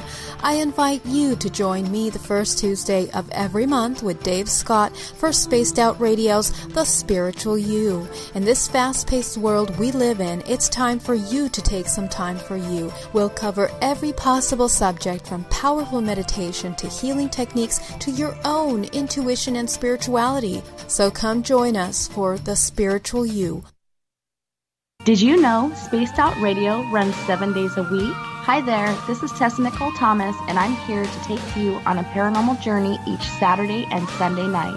Why change the station when you have it all right here? Together, we'll hang out and share some strange and scary stories. And don't forget, we have Psychic Sundays as well, so come tune in Spaced Out Weekend. We get going at 9 p.m. Pacific, midnight Eastern, only at spacedoutradio.com, where we own the night. Heading to Vancouver and looking for a night on the town? The Moose Vancouver is the bar that never stops rocking until 2 a.m. every night. The Moose has great food with everything on the menu from $6.95 to $8.95. Fantastic, vibrant staff and rock and roll that will bring you back to when the music was real, the hair was long, and the guitars were rocking. Get your party on at the Moose Vancouver, the official party bar of Spaced Out Radio. Hi, George Norrie here. Are you ready for UFO MegaCon, the immersion event? 7 days, 8 nights, 50 new speakers, UFO military witnesses, experiencer groups, skywatches, and so much more. Join me at UFO MegaCon, March 24th through the 30th in Laughlin, Nevada. Truly the one and only new information conference of the year. Now check it out at UFOMegaCon.com. That's UFOMegaCon.com. A timepiece is a reflection of who you are, and what better way to show off the real you than with an Escape watch? Escape is a lifestyle brand accessorizing your days and nights. Choose to escape and create the life of discovery that you deserve. Dream, play, unite with your own personalized Escape watch. Head to escapewatches.com. There is no time like the present to enjoy your escape. Use promo code SMF2017 for your 20% discount today. You hear footsteps in the empty room above you. A rocking chair begins rocking by itself. Don't be afraid of the things that go bump in the night. Reach for Spirit Storybox, the iPhone app the Huffington Post UK called the only ghost hunting app you will ever need. Spirit Storybox. The spirits are telling their stories. Are you listening? Are you intrigued by Paranormal Talk Radio? You'll love the new Paranormal Radio app from TalkStream Live. You'll find a great selection of talk shows covering UFOs, ghosts, strange phenomena, and much more. Download the Paranormal Radio app now and start listening to the very best in paranormal talk entertainment, including the network you're listening to right now, the Paranormal Radio app, free in Google Play and the iOS App Store. Hello, this is your guitar man, Ron Bumblefoot Thal, and I have to tell you, I love the response I get for Little Brother is Watching from Spaced Out Radio fans. It's amazing how music can inspire and make people think deeper about what's going on in the supernatural world. You can head over to my website, bumblefoot.com, to check out my music, my guitar workshops, my touring, even check out some of the hot sauces that I'm working on. And make sure you keep on listening, because with Spaced Out Radio, you know Little Brother is watching. We're bringing scientific thought to the paranormal. Hi there, this is Spaced Out Radio scientist Chris Cogswell. Join me, Chris Zuger, and Dave Scott the second Wednesday of every month, where we break down the who from the woo when it comes to everything paranormal. We'll investigate and try to bring sensible answers to those straight and sometimes outlandish questions people have. Hey, not everything has an answer, but we'll do our best. Listen in to Reality Paranormal only on Spaced Out Radio. Visit purpleplates.com today For over 40 years, the Purple Energy Plates have been delivering amazing results for their many customers. Inspired by the great genius Nikola Tesla, the harmony, healing, and energetic effects of the plates have proven over and over to be beneficial and often miraculous to thousands of customers. Check their site for daily specials and choose from their many energy products. You won't be sorry. Visit them today at purpleplates.com. Are you tired of being blocked, shadow banned, or placed in jail for simply posting your thoughts on social media? Social Media Freedom can take care of that for you. Social Media Freedom is the newest and one of the best free new apps that allows you the freedom to post what you want, when you want. It takes seconds to download from your app store. Come join the tribe at Social Media Freedom. It's time to set yourself free.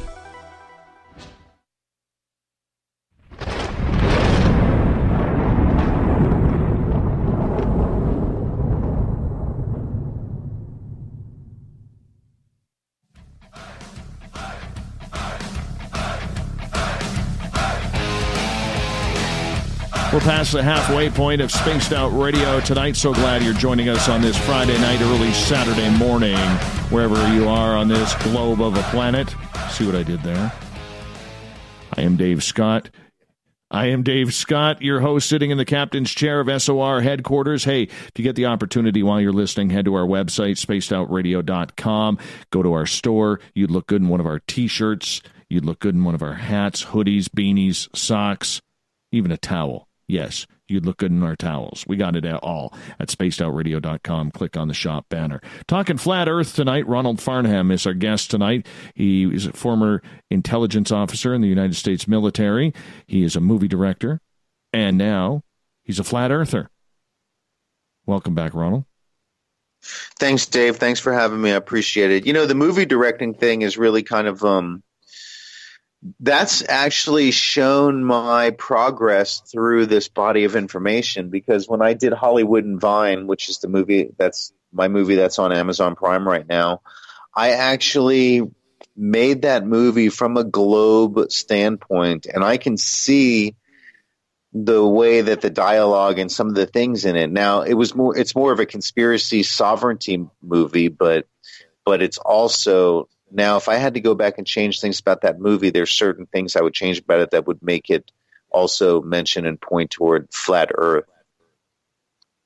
Well, I mean, we can look at that. We can definitely look at that. I want to get to more audience questions here in regards, because we are way behind. Trip is asking, do you plan on being on the Flat Earth cruise in 2020? And will you admit that the Earth could be round if it is proven round? Oh, listen, that's one of the things I tried to do first, was prove that the Earth is round, and I couldn't. And I just want the truth. I don't really consider myself a conspiracy theorist or a flat earther or a sim person. I'm actually a truth seeker, and I've been searching for the truth. And some of the big questions are: who are we? Why are we here? Where did we come from? Is the Earth flat or a spinning sphere? Are we living in base reality or a simulation? And I'm still working on finding proof either way. And right now, with these 200 proofs that the Earth is a flat plane or not a spinning sphere, it's hard to refute all of these things, especially 200 of them, when I can't find any proof that the Earth is a globe. But will I go on that cruise? Sure, I'm totally down with getting and being with the community of people who are also truth seekers, because I think a lot of the flat earthers aren't specifically flat earthers, they're truth seekers. And this is more than just a flat earth conspiracy. This is a conspiracy about our entire reality and our slavery as us living souls being converted to citizens is our new slave system. And we are enslaved at so many different levels inside of what we don't know what. And it's kind of tragic right now. But that's what I want. I would go on a cruise just to be a part of the body of people that are awakening. So, yeah, totally. All right. Let's move on to the questions here. Joe is asking, and Joe's got really nice hair. He calls it his mane. He's saying, when the sun is up, why isn't it daylight everywhere? Exactly. Because it's close enough and small enough to just cover whatever regional area it's going through. If the sun were really 93 million miles away and is gigantic and heating all the planets as it does, then we would never be in darkness. It's like if you go into your bedroom and you're in darkness and you turn on the light bulb and you go stand on the other side of the bed, but where you can't see the light bulb, you still have light on the other side of the bed. You could still see the colors and the pattern of your bed sheets on the other side of the bed. That's, so if the sun were where they're telling us it is, it would light the entire solar system and we wouldn't have darkness. But the way it's localized here, some people think in the dome, within the firmament, it's only a few thousand miles up. They're both the same, these disks, and they cover, just basically about 1,000. The Earth, I was looking up the dimensions of the Earth, and it's about 8,000 miles across. And so if you have the sun coming on one side and the moon coming on the other side, they're affecting about a 3,000 to 4,000 mile wide or diameter around it as it's going, as they're sharing this circle that they're going around. So that's why. All right. Well, if the Earth is spinning, let's say it is a globe, hypothetically. Yeah. And if you're not facing the sun, it's going to be dark.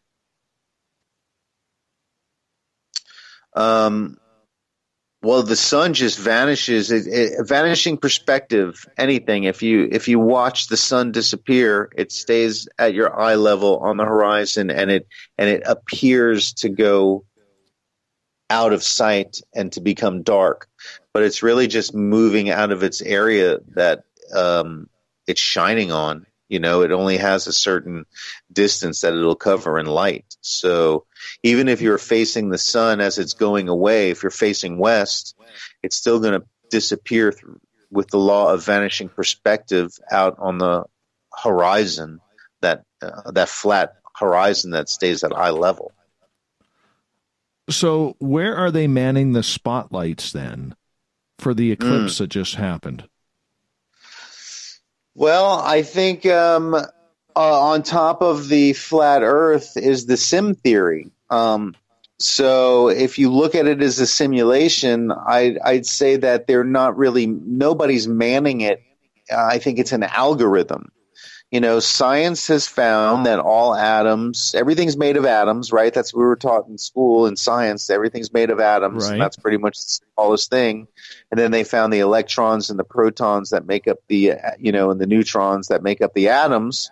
And then going even farther, they found that all those elements are actually made up of light waves that we're just perceiving into apparent physical reality, and that those light waves are made of a code that they have found, that science has found. James Gates, the theoretical physicist at, I believe, Harvard and a couple of schools, has found that code that makes up that light wave is very basically like an HTML code. It's the same kind of a code.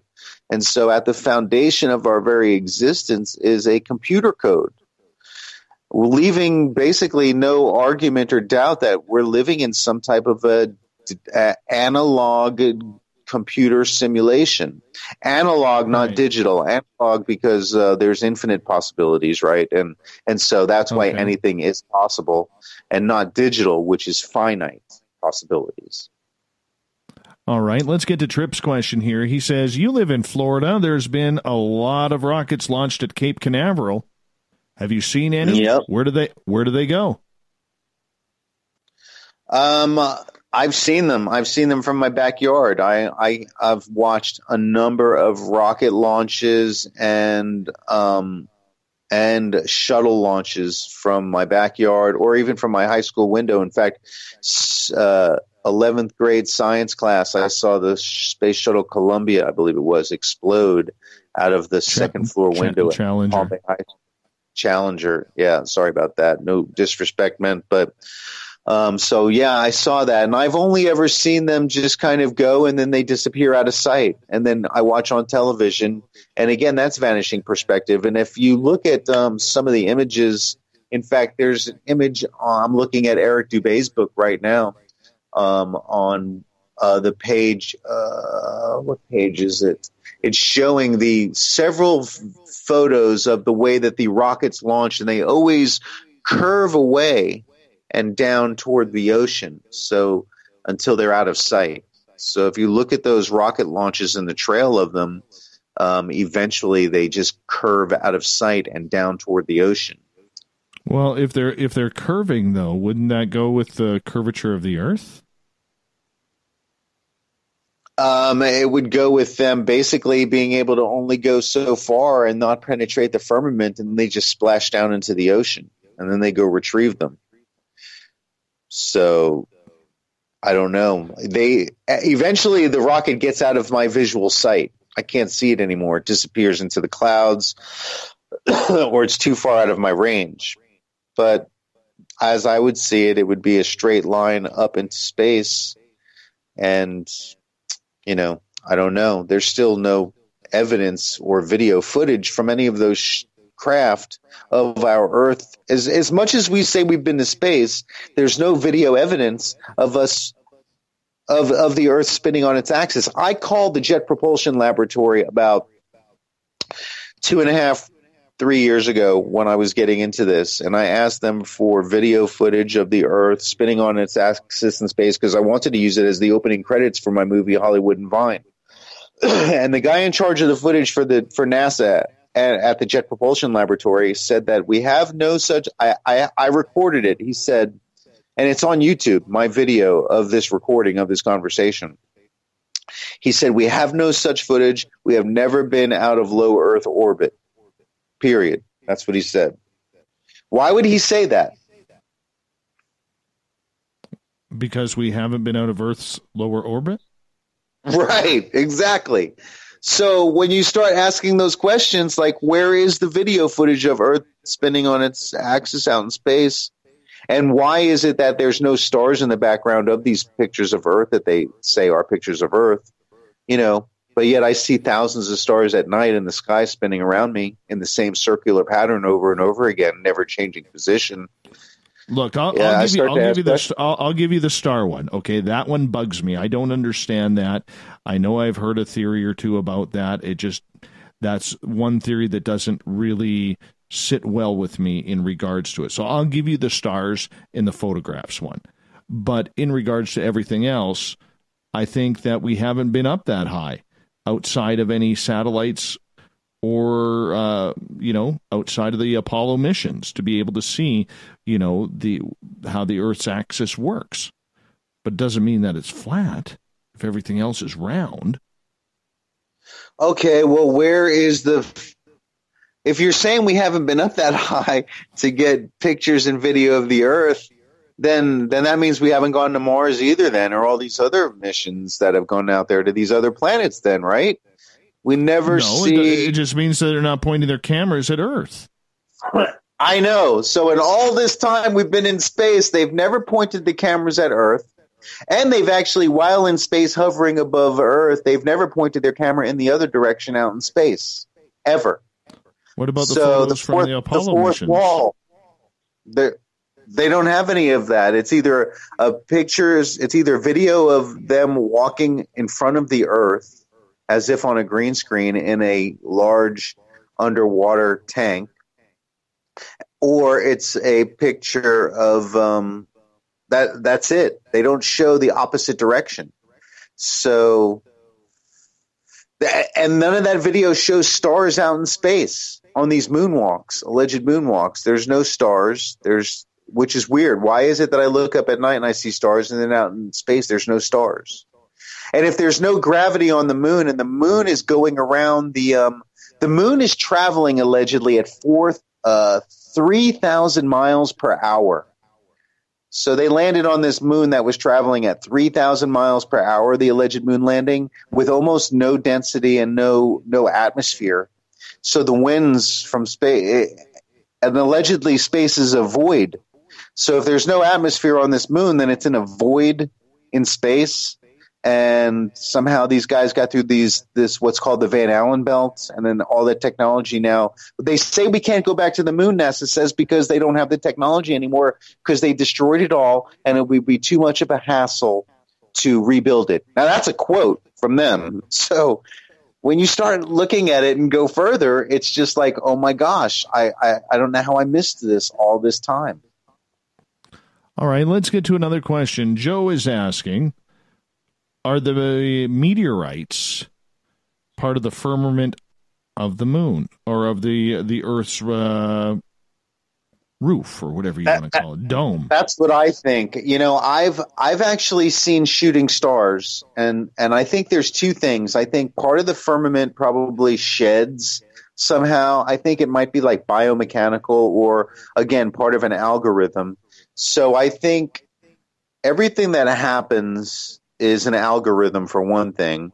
I think some things that fall to the ground from the sky, or what people think is space, are parts of the firmament falling off, maybe because, you know, we still believe we're in a physical world, even though we're in a computer world. But all this stuff feels physical, looks physical. So the firmament, you know, technically is physical. Apparently physical. So parts of it might be shedding, and that might be so-called meteorites that we find. And I think shooting stars might just be a program, part of that sky program that we see, just to, you know, show us.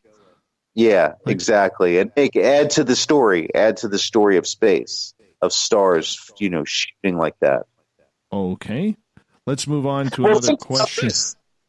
Think about what a shooting star is. They're telling us a star is a sun. So suddenly this sun takes off and starts flying across the sky. Well, it's the same thing as calling a football a pigskin. It is a pigskin. I mean, everything has a nickname. A hockey puck as a donut. You know, we know it's not an actual star. It's just a terminology that we use because we like to romanticize everything.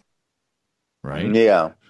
So let's move on to another question here, and let's get to Catherine. She is asking, "What is proof?"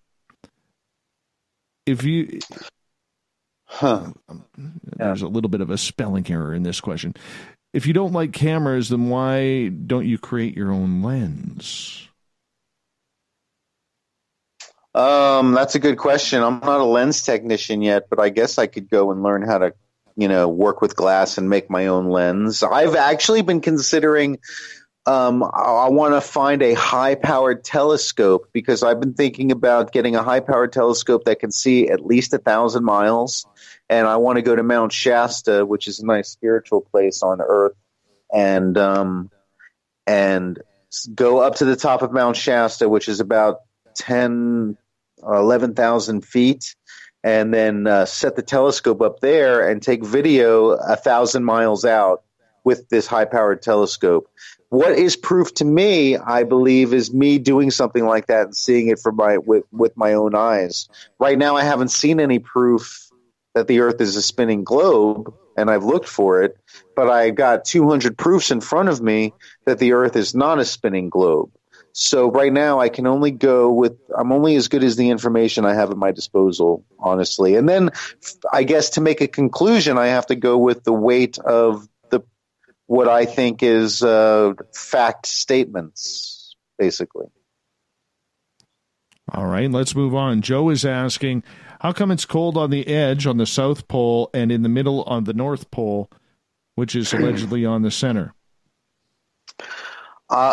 Again, that's part of the coverage of the sun and the moon, how they travel about the this circle that they're in. So, you know, that's keeping the sun is a certain distance from the ice. But I also have questioned that too, because if they're getting sunlight, you would think that if the sun is as powerful it is if it was 93 million miles away and still able to make it very hot at the equator, and somehow it's colder just a couple of thousand miles allegedly south in the Antarctic, would there be such a difference in the heat? I mean, if these solar rays are coming from 93 million miles away, they tell us, I don't think 1,000 miles, east to west should make that much of a difference. It should be as equally hot across the entire surface of the Earth,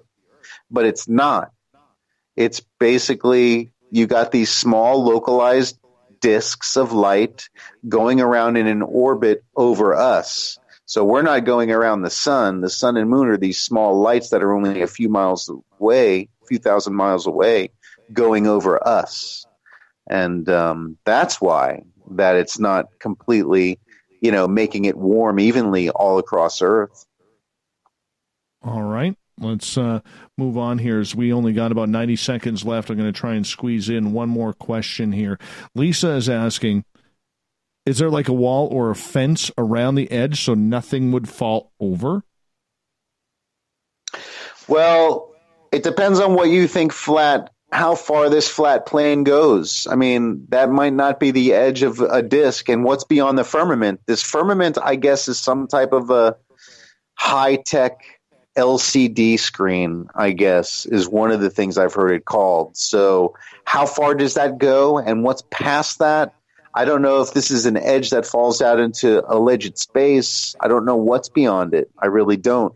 All I know is that it's flat in our realm, and then beyond that, science is showing that we're in some type of a simulation. So the parameters or whatever the simulation has algorithmed out for it to be. All right. I'm wondering if we got time for one more here. Maybe not. We're going to continue this, and we're going to take a couple more questions in the next hour to start off, because we only got Ron for another 30 minutes, and we're going to get into the simulation theory as well, because we do got to keep this thing rolling. So if you have questions out there and I haven't got to them, I do apologize. I am doing my best here, but this is a topic that fires a lot of people up, Ron. A lot of people get fired up about this, and it's amazing how certain topics can just totally upset the entire apple cart of our innocent and beautiful audience that we have here on the mighty SOR. But it's cognitive dissonance. That's why we push the levels here, my friends. That's why we push the levels. Stay tuned. Hour number 3 coming up.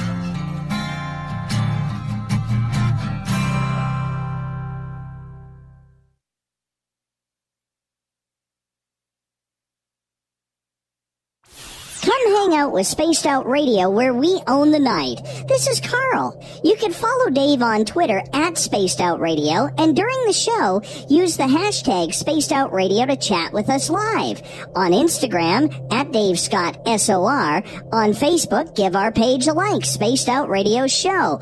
SOR archives are free on YouTube at Spaced Out Radio. Come join us, or I will come join you. See you at your window. At spacedoutradio.com, we have a little bit of everything for you to stay up late. So while you're there, check out our SOR Newswire, where our team brings you stories of the weird and strange to the WTF from around the globe. News on Bigfoot, UFOs, paranormal, Darwinian-type crime tales. It's the stories that the mainstream media usually won't touch. Well, we got them all on the SOR Newswire, only at spacedoutradio.com. You're listening to Spaced Out Radio Live with Dave Scott on the Deep Talk Radio Network. Get your horns up with me on Spaced Out Radio. This is Ron Bumblefoot THAL. Come tune in to SOR, where you can hear me rock out with Little Brother Is Watching, the official theme song of Spaced Out Radio. And then come on over to bumblefoot.com, where you can find out about my tour schedule, my music, and everything else. Bumblefoot.com keeps you up to date on what I'm doing and the best way to stay in touch with my music and music camps. Sign up for my newsletter at bumblefoot.com, and remember, Little Brother Is Watching. The Call of the Wild is in Vancouver. The Moose Vancouver is one of the hottest bars and restaurants in the city. Open until 2 a.m. nightly, the Moose will rock you like a hurricane all night long. Great food with everything on the menu at $6.95 near the corner of Nelson and Granville. Get your horns up and come rock with us. The Moose Vancouver, the official rocking bar of Spaced Out Radio. So, you love talk radio? Then you'll love TalkStreamLive.com. TalkStream Live is always on, 24/7, with the best streaming talk shows. Find your favorite talkers and discover some new ones. It's free, readily available online or on mobile with any smartphone or tablet. Finding your favorite talk shows all in one place has gotten a whole lot easier. Just go to TalkStreamLive.com. Be sure to download the free apps from Google Play or the iTunes App Store. Looking for a place to advertise at a very reasonable cost? Look no further than Spaced Out Radio. SpacedOutRadio.com has an advertising tab that you can click to check out our daily, weekly, and monthly packages to play on the radio, or our website including social media. From commercial spots to banners, we have it all. Check out our competitive pricing today. Find your escape where time has no limits. It's about living today and cherishing the heritage of yesterday. A spirit of adventure for what is new, with the nostalgia of the past. Your timepiece is a reflection of who you are. Life surrounded by beauty from the world around us to the soul within. EscapeWatches.com. There is no time like the present to enjoy your escape. Use promo code SMF2017 for your 20% discount today. We are getting ready to relaunch the SOR Space Travelers Club at spacedoutradio.com. For $5 a month, you can join us for a plethora of features found nowhere else. Hang out in a private chat room during the show and after party. You can check out some exclusive content and a store specifically for you, as well as a private listener forum where you can post your thoughts, stories, and pictures. The SOR Space Travelers Club, coming soon to spacedoutradio.com. You know, it's hard being the bad man of ufology, but that's just the way that I like it. This is Chris George Zuger, and I'll be hanging out with Dave Scott and SOR scientist Chris Cogswell for Reality Paranormal, the second Wednesday of every month. And our job is to break it down and come to conclusions as to what is really going on in the supernatural world. I'd love for you to join us right here on Spaced Out Radio. Visit purpleplates.com today. For over 40 years, the Purple Energy Plates have been delivering amazing results for their many customers.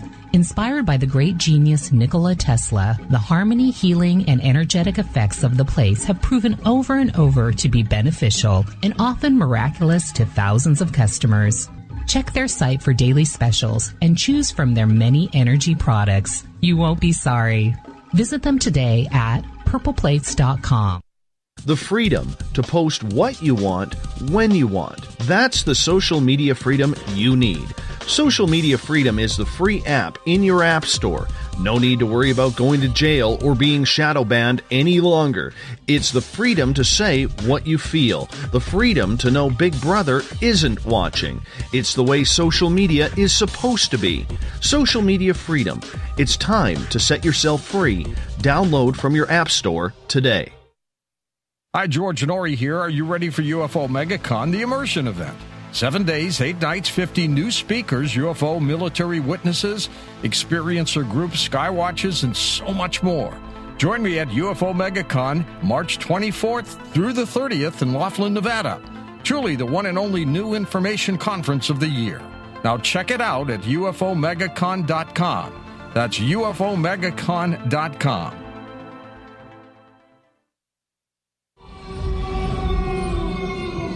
Hey, this is Canadian Paranormal Investigator Mike Moore.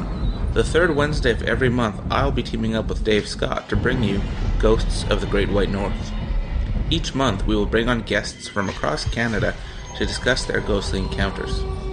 Canada is a paranormal hotbed with stories you've never heard, so we're going to bring them to you. So get comfy on your Chesterfield, grab a donut, and join us, eh?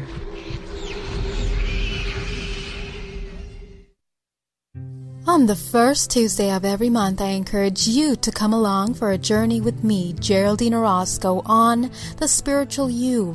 Together, we will take a look at how to access the highest expression of yourself and change your life. Consciousness, ET contact, health, and wellness, we can talk about it all. So come along for a spiritual ride with me, Geraldine Orozco, on The Spiritual You, only on Spaced Out Radio. You hear footsteps in the empty room above you. A rocking chair begins rocking by itself. Don't be afraid of the things that go bump in the night. Reach for Spirit Storybox, the iPhone app the Huffington Post UK called the only ghost hunting app you will ever need. Spirit Storybox. The spirits are telling their stories. Are you listening?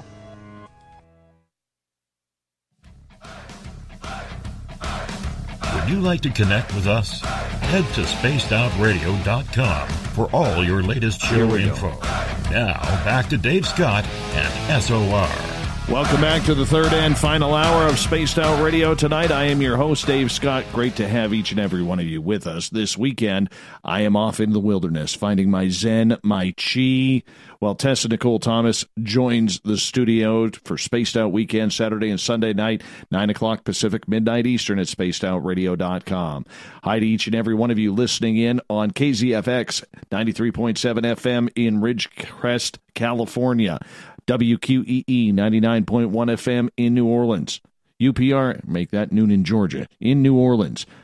UPRN, Joe Montaldo's network. He's got great hair. That's why we're there. And digitally on Revolution Radio and Deep Talk Radio. Good to have each and every one of you with us. Don't forget, you can check out our archives at youtube.com/Spaced Out Radio. Just do old Davey the favor. Hit that subscribe button. The Desert Clam has set the password for tonight in the SOR Space Travelers Club. Mumpsimus. Mumpsimus is your password. Make sure you use it wisely, Space Travelers, as the Clam sets the password each and every night right here on the mighty SOR. Our website is spacedoutradio.com, where we have a plethora of features for you. You can go shopping right now while you're listening. Go pick up a t-shirt, hat, hoodies, socks, towels, bags, you name it, we got it. Of course, you can also rock out to Bumblefoot, go read up on Captain Shirk's SOR Newswire, and so much more. For the final time tonight, we introduce Ronald Farnham. He's a movie director, used to work in U.S. intelligence. He's a flat earther. He also believes in the simulation theory, and we're going to try and fit both in this half hour. Ronald, welcome back. Thanks, Dave. My next movie I'm in pre-production on is about this, how to escape. The main character gets a group of people of Illuminati bloodline members to get half of the population of Earth to escape the Antarctic ice wall into the flat plain, and then further throughout the flat plain to find a doorway into base reality, where the main character, I don't want to give away the ending, but it's the search for the physical exit from the Matrix, from this simulation. All right. We look forward to hearing more about that as you draw closer to that. Let's continue with some audience questions here, because they are lit right up right now. Carl is asking, human Carl, because he's not, we don't want to get him confused with alien Carl around here. Carl is asking, what causes tides in a tilting Earth? That's a good question. As far as the tides go, it's not caused by we've been taught that the tides are a result of the gravitational forces caused by the moon going around the Earth. But the fact is that the tides would be the same then on all bodies of water in the area affected by the moon, and the tides are not consistent. It's been proven, and the tides only exist in oceans and not lakes or other bodies of water like that. And so there's an inconsistency there with the statement that the tides that do exist are caused by the moon, and they're not. And what causes them? There's a current. There's ocean currents in place, like for instance the jet stream in the Gulf down here in Florida that goes around Florida and up through the around Florida and back around towards Texas. And so at least I think that's the pattern of it.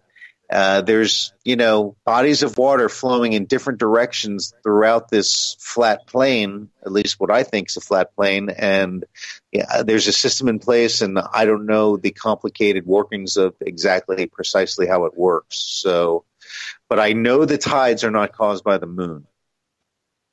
All right. Moving on here, let's get to, well, you know what? I'm going to throw this out here because Devil's Tower from Close Encounters of the Third Kind. Yeah. That's what also Richard Dreyfuss builds with the mashed potatoes in that movie. Exactly. Stump or rock? That thing. Oh, that's a good question because size is relative. Some people say that I'm on Team Stump. It could be a tree. Team Stump. Yeah, some people think that some of these gigantic craters around the Earth are actually where giant trees were pulled up out of the ground. And so that might have been where the Tree of Life once was or something like that. It could have been a former center of the world. I don't know. But that's a good question. I think it's probably a stump. Yeah, me too. At least we got another winner here. The movie industry hides things in plain sight. That's one of the things they do. They kind of tell us what is there. They show us different things, and we see it at one level, but there's always a deeper meaning to what is being put out by the mass media, and they hide the truth in plain sight. If you start looking for things and clues in movies and TV shows and commercials, then you'll start seeing, the message there. Start looking at it from a globe Earth versus flat Earth perspective, and you'll start seeing things popping up in movies that you didn't notice before. Oh, I'm sure Hollywood is filled with those type of Easter eggs. I totally agree with that. I think they have a big play in the alien agenda too. Right? Yeah, of course. Of course. They've created a whole body of knowledge and a feeling that we have toward what alien invasion might be or first contact might be.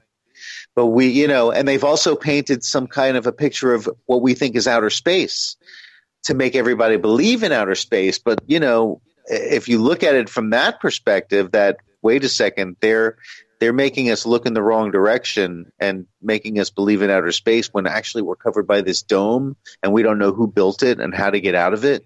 It starts making people wonder what's really going on here. And so the whole movie industry has created a fictional world that we think we're living in. And now they're even doing it with history, making biopics, They told us how JFK was assassinated with the movie JFK. They tell us what George W. was really like with the movie W, And so Hollywood has an agenda for history too, and what they're building us as to making us believe is the facts of the way things happen when we don't even know the truth about any of it. All right, let's continue on with audience questions here before we switch on over to the simulation theory, because I do want to touch on that yet tonight. Yeah. And let's get to, let's see here. I got to scroll way down. The chat room is extremely active. Lisa's then wondering, who took the pictures of the astronauts on the moon? Right, exactly. Who took those pictures of the astronauts on the moon? If you ask those questions, and if you look at some of the research that's been done on those pictures from the moon, and you put them in if you affect them in Photoshop and you chroma key them out, you can see that there are fine line cuts and that those pictures look very staged, as if shot with a fake backdrop and everything. And how was that spaceship, even if you look at what that spaceship even looks like that they landed on the moon, how was it even able to withstand the rigors of traveling through a void in space? And how, if space is a void, how is rocketry even being used to get there? How was it able to land without being blown by the 3,000-mile-an-hour winds that might have been, whipping through their atmosphere? Yeah, so somebody was able to just stand there and take a picture of them. And if you look at the pictures allegedly taken from the moon of Earth, you'll see that they're not real. They're CGI, or they're works of art by NASA. All right, let's move on here to simulation theory. Now, this is a theory where a lot of people believe that there is some sort of hologram matrix, or this is all an illusion, that we aren't really here. But, looking at my hand, looking at my children, looking at the desk I'm sitting at, and the microphone I'm talking, I can hear, see, smell everything that is around me right now. Explain this simulation theory to our listeners. Well, the thing is, in what capacity are we here? We're light beings, right? You're a living soul. So one of the main quotes that really hooked me into it is a quote by Elon Musk, the creator and founder of Tesla, who, this guy is in with all of the major scientists across Earth. He's always giving science lectures. And one of the things he's been saying and going around saying is that there is a 1 in billions chance that we are living in base reality. What would base reality be is what, I guess that would be the area where we are really flesh and blood. But like I said earlier, the simulation theory is that we are some type of an algorithm having an apparent physical reality in a computer, inside of a computer. A good comparison is the movie The 13th Floor, where you can actually, the movie's about being able to insert yourself into this computer, your consciousness, and you go in there and you're having an apparent physical experience. In fact, our entire construct that they found in science is saying is that everything is taking place in our mind. So this whole thing is a realm of thought that is apparently physical. Now, in what way is our soul, if we are souls, if each one of us is an individual soul, then how are we as living souls in here? Like, how did we get in here? Did we volunteer on the other side in base reality? Or is our real physical body sitting in a chair and there's something hooked up to our head and our consciousness is inside this computer and we're having an apparent physical reality?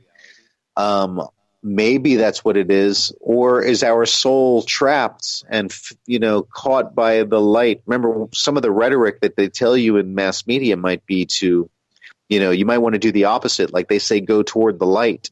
Maybe the light is capturing your soul and recycling it back in here into this construct, this, simulation.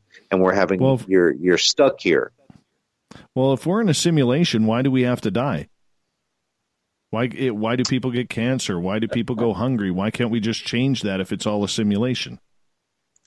Well, our waking reality is totally based on the subconscious belief set of our subconscious mind. You got two parts to your mind. You got the conscious barrier around the subconscious, and the subconscious is the set of beliefs that paints your physical reality into apparent physical reality. So we're being programmed actually to believe that we have to die. Whatever we believe is what we manifest into physical reality. And you have a mass consciousness of 7 billion people across Earth who all believe that we're only supposed to live to be about 100 years old. Everyone dies of heart disease. Everyone gets cancer. This causes that. Eating dead cooked animals causes cancer. Eating sugar causes diabetes. And everything is basically programmed into your subconscious to play out that way. I have a good friend who's a former professional football player, and part of their ritual when the football players, when they eat, is they tell the food what it's going to do to them when it goes into them. Right before they eat it, they go, okay, you're going to go into me and you're going to make me bigger and stronger, and my muscles are going to get bigger, and you're going to feed me, and I'm going to stay lean and healthy and get stronger and be an NFL football player. And the food apparently does exactly what you tell it to do. And if that's basically what prayer is, or faith, When you put your subconscious faith into a firm belief, and you affirm it, it becomes firm, and it becomes apparently real and physical. So you don't have to die. Why do we have to die? We don't, but we do because we're programmed to. I'm having troubles understanding that. Okay, well, think about this. There's a really good book called Hypnosis.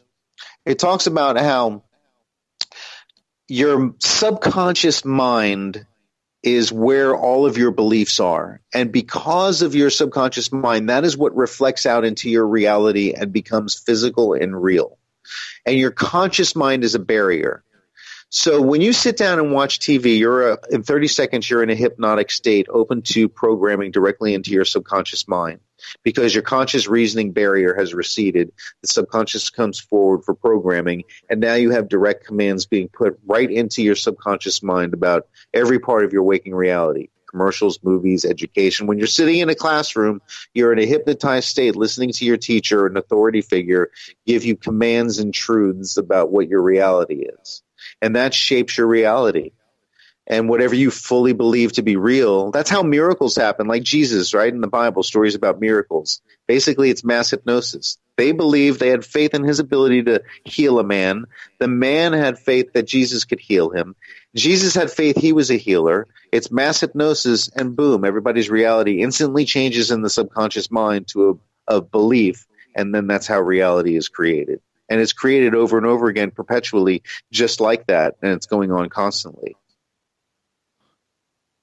So who's controlling this program if we're not really here? That's a good question. I think, well, this is how my screenplay turns out. I believe that there's a possibility that there was an Earth in a base reality that may have been taken over by artificial intelligence. We're on the verge with 5G technology of setting up an artificial intelligence world. 5G technology basically is really the technology that's going to be used for computers to talk to each other. 4G and below was for humans to talk to each other and share information. So, and the antennas are only going to be meters apart all across Earth.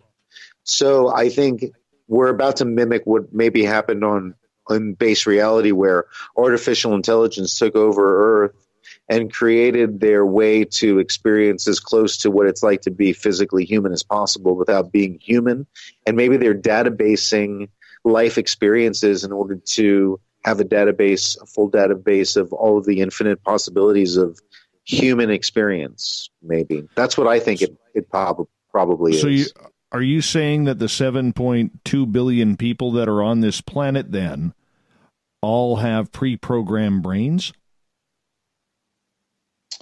I think that there's a probability that they're living souls who are individual souls who are in this simulation having this apparent physical lifetime.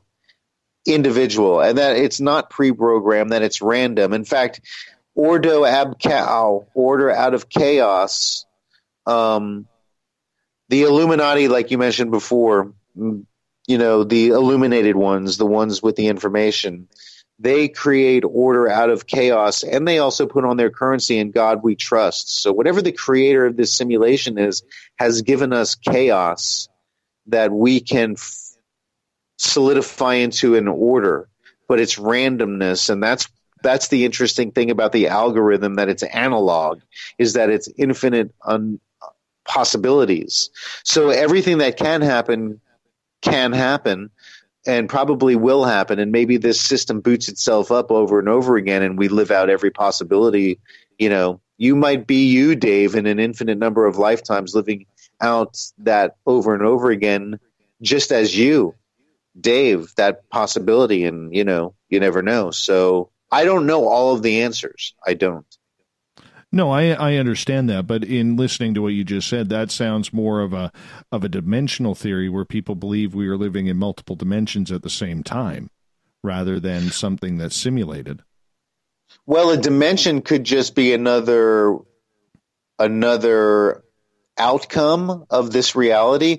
Let's say, for instance, you live in a dimension where you're still you, but you have another outcome in your reality. Let's say you become a talk show host, podcaster, maybe a TV show host or whatever in this reality. And then in another reality, you never even become a talk show host. You become a dishwasher or something, whatever.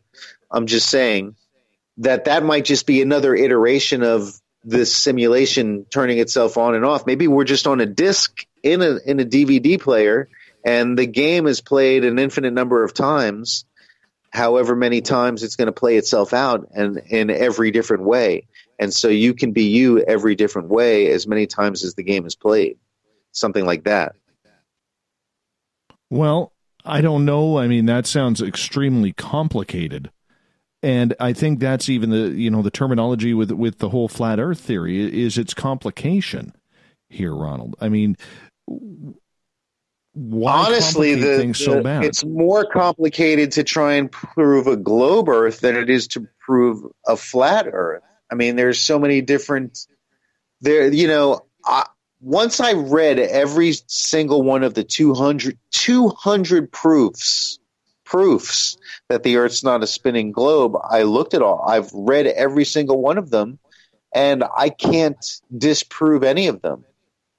But back to the simulation theory, I just watched a great 2-hour debate called it was 2016 Isaac Asimov science debate, and every year the great minds of science come together, and they're hosted by another scientist. And this 2016 one was hosted by Neil deGrasse Tyson. And they always they come into the debate with one question. And that year's question was, are we living in a simulation? And their final conclusion at the end of that was that they could not prove that we are not in a simulation.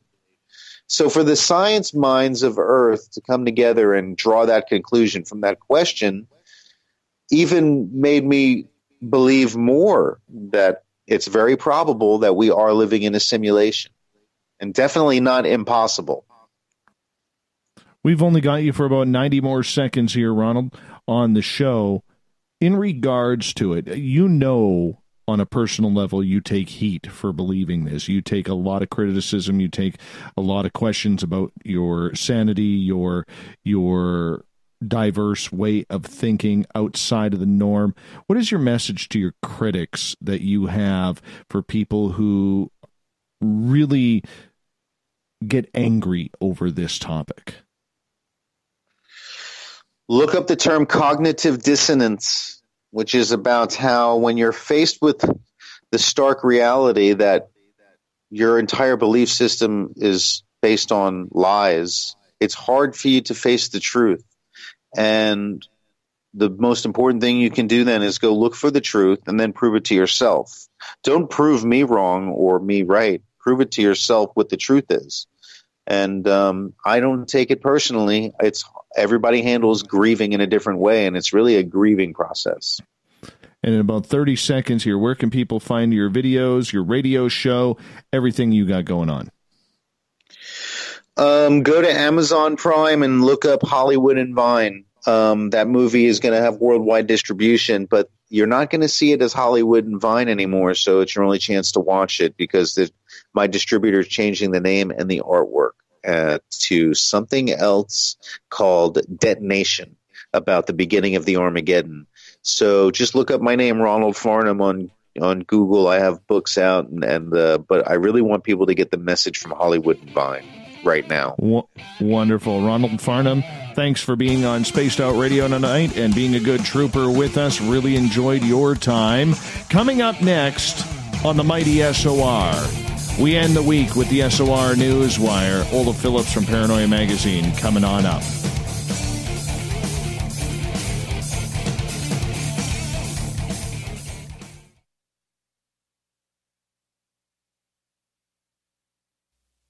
You're listening to Spaced Out Radio Live with Dave Scott on the Deep Talk Radio Network. We're bringing scientific thought to the paranormal. Hi there, this is Spaced Out Radio scientist Chris Cogswell. Join me, Chris Zuger, and Dave Scott the second Wednesday of every month, where we break down the who from the woo when it comes to everything paranormal. We'll investigate and try to bring sensible answers to those, but we'll do our best. Listen in to Reality Paranormal only on Spaced Out Radio. Coming soon to our website, spacedoutradio.com, is the SOR Space Travelers Club. For just $5 a month, you can get into a private area on our site where you can hang with other listeners in our chat room, post in our forum, and check out a bunch of exclusive content and store that won't be found anywhere else, including a nightly after-show party with Dave. It's going to be the best $5 a month you're going to spend. The SOR Space Travelers, only at spacedoutradio.com. Visit purpleplates.com today. For over 40 years, the Purple Energy Plates have been delivering amazing results for their many customers. Inspired by the great genius Nikola Tesla, the harmony, healing, and energetic effects of the plates have proven over and over to be beneficial and often miraculous to thousands of customers. Check their site for daily specials and choose from their many energy products. You won't be sorry. Visit them today at purpleplates.com. A timepiece is a reflection of who you are, and what better way to show off the real you than with an Escape watch. Escape is a lifestyle brand accessorizing your days and nights. Choose to escape and create the life of discovery that you deserve. Dream, play, unite with your own personalized Escape watch. Head to escapewatches.com. There is no time like the present to enjoy your escape. Use promo code SMF2017 for your 20% discount today. Hi there, this is Geraldine Orozco from San Francisco's Bay Area Meditation. I invite you to join me the first Tuesday of every month with Dave Scott for Spaced Out Radio's The Spiritual You. In this fast-paced world we live in, it's time for you to take some time for you. We'll cover every possible subject from powerful meditation to healing techniques to your own intuition and spirituality. So come join us for The Spiritual You. Looking for a place to advertise at a very reasonable cost? Look no further than Spaced Out Radio. SpacedOutRadio.com has an advertising tab that you can click to check out our daily, weekly, and monthly packages to play on the radio, or our website including social media. From commercial spots to banners, we have it all. Check out our competitive pricing today. Hi, George Norrie here. Are you ready for UFO MegaCon, the immersion event? 7 days, 8 nights, 50 new speakers, UFO military witnesses, experiencer groups, skywatches, and so much more. Join me at UFO MegaCon, March 24th through the 30th in Laughlin, Nevada. Truly the one and only new information conference of the year. Now check it out at UFOMegaCon.com. That's UFOMegaCon.com.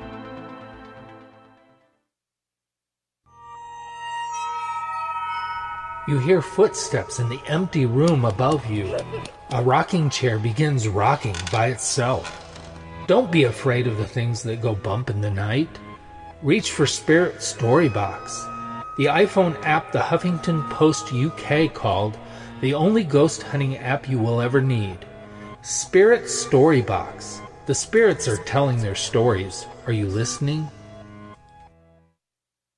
Did you know Spaced Out Radio runs 7 days a week? Hi there, this is Tessa Nicole Thomas, and I'm here to take you on a paranormal journey each Saturday and Sunday night. Why change the station when you have it all right here? Together, we'll hang out and share some strange and scary stories. And don't forget, we have Psychic Sundays as well, so come tune in Spaced Out Weekend. We get going at 9 p.m. Pacific, midnight Eastern, only at spacedoutradio.com, where we own the night. Are you intrigued by Paranormal Talk Radio? You'll love the new Paranormal Radio app from TalkStream Live. You'll find a great selection of talk shows covering UFOs, ghosts, strange phenomena, and much more. Download the Paranormal Radio app now and start listening to the very best in paranormal talk entertainment, including the network you're listening to right now, the Paranormal Radio app, free in Google Play and the iOS App Store. Are you tired of being blocked, shadow banned, or placed in jail for simply posting your thoughts on social media?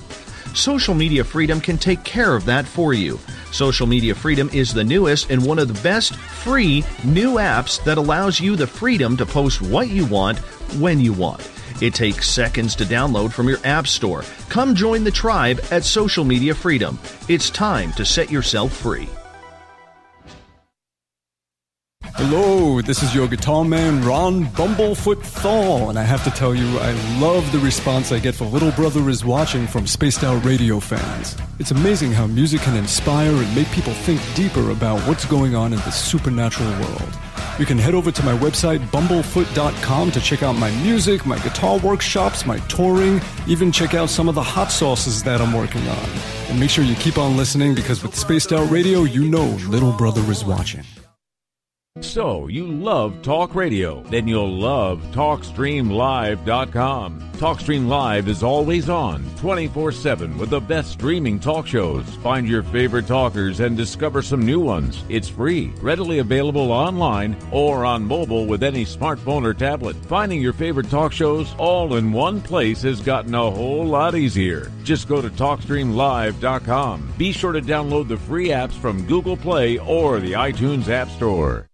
Heading to Vancouver and looking for a night on the town? The Moose Vancouver is the bar that never stops rocking until 2 a.m. every night. The Moose has great food with everything on the menu from $6.95 to $8.95. Fantastic, vibrant staff and rock and roll that will bring you back to when the music was real, the hair was long, and the guitars were rocking.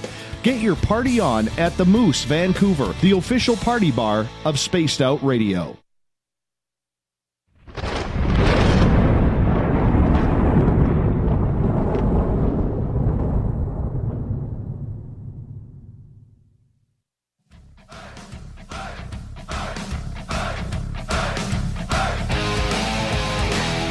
We've rounded third. We're heading for home tonight on Spaced Out Radio. I am your host, Dave Scott, sitting in the captain's chair of SOR headquarters. Thank you so much for joining us tonight as we take in the back end of the show. Brought to you by Paranoia Magazine, the SOR Newswire with Olaf Phillips.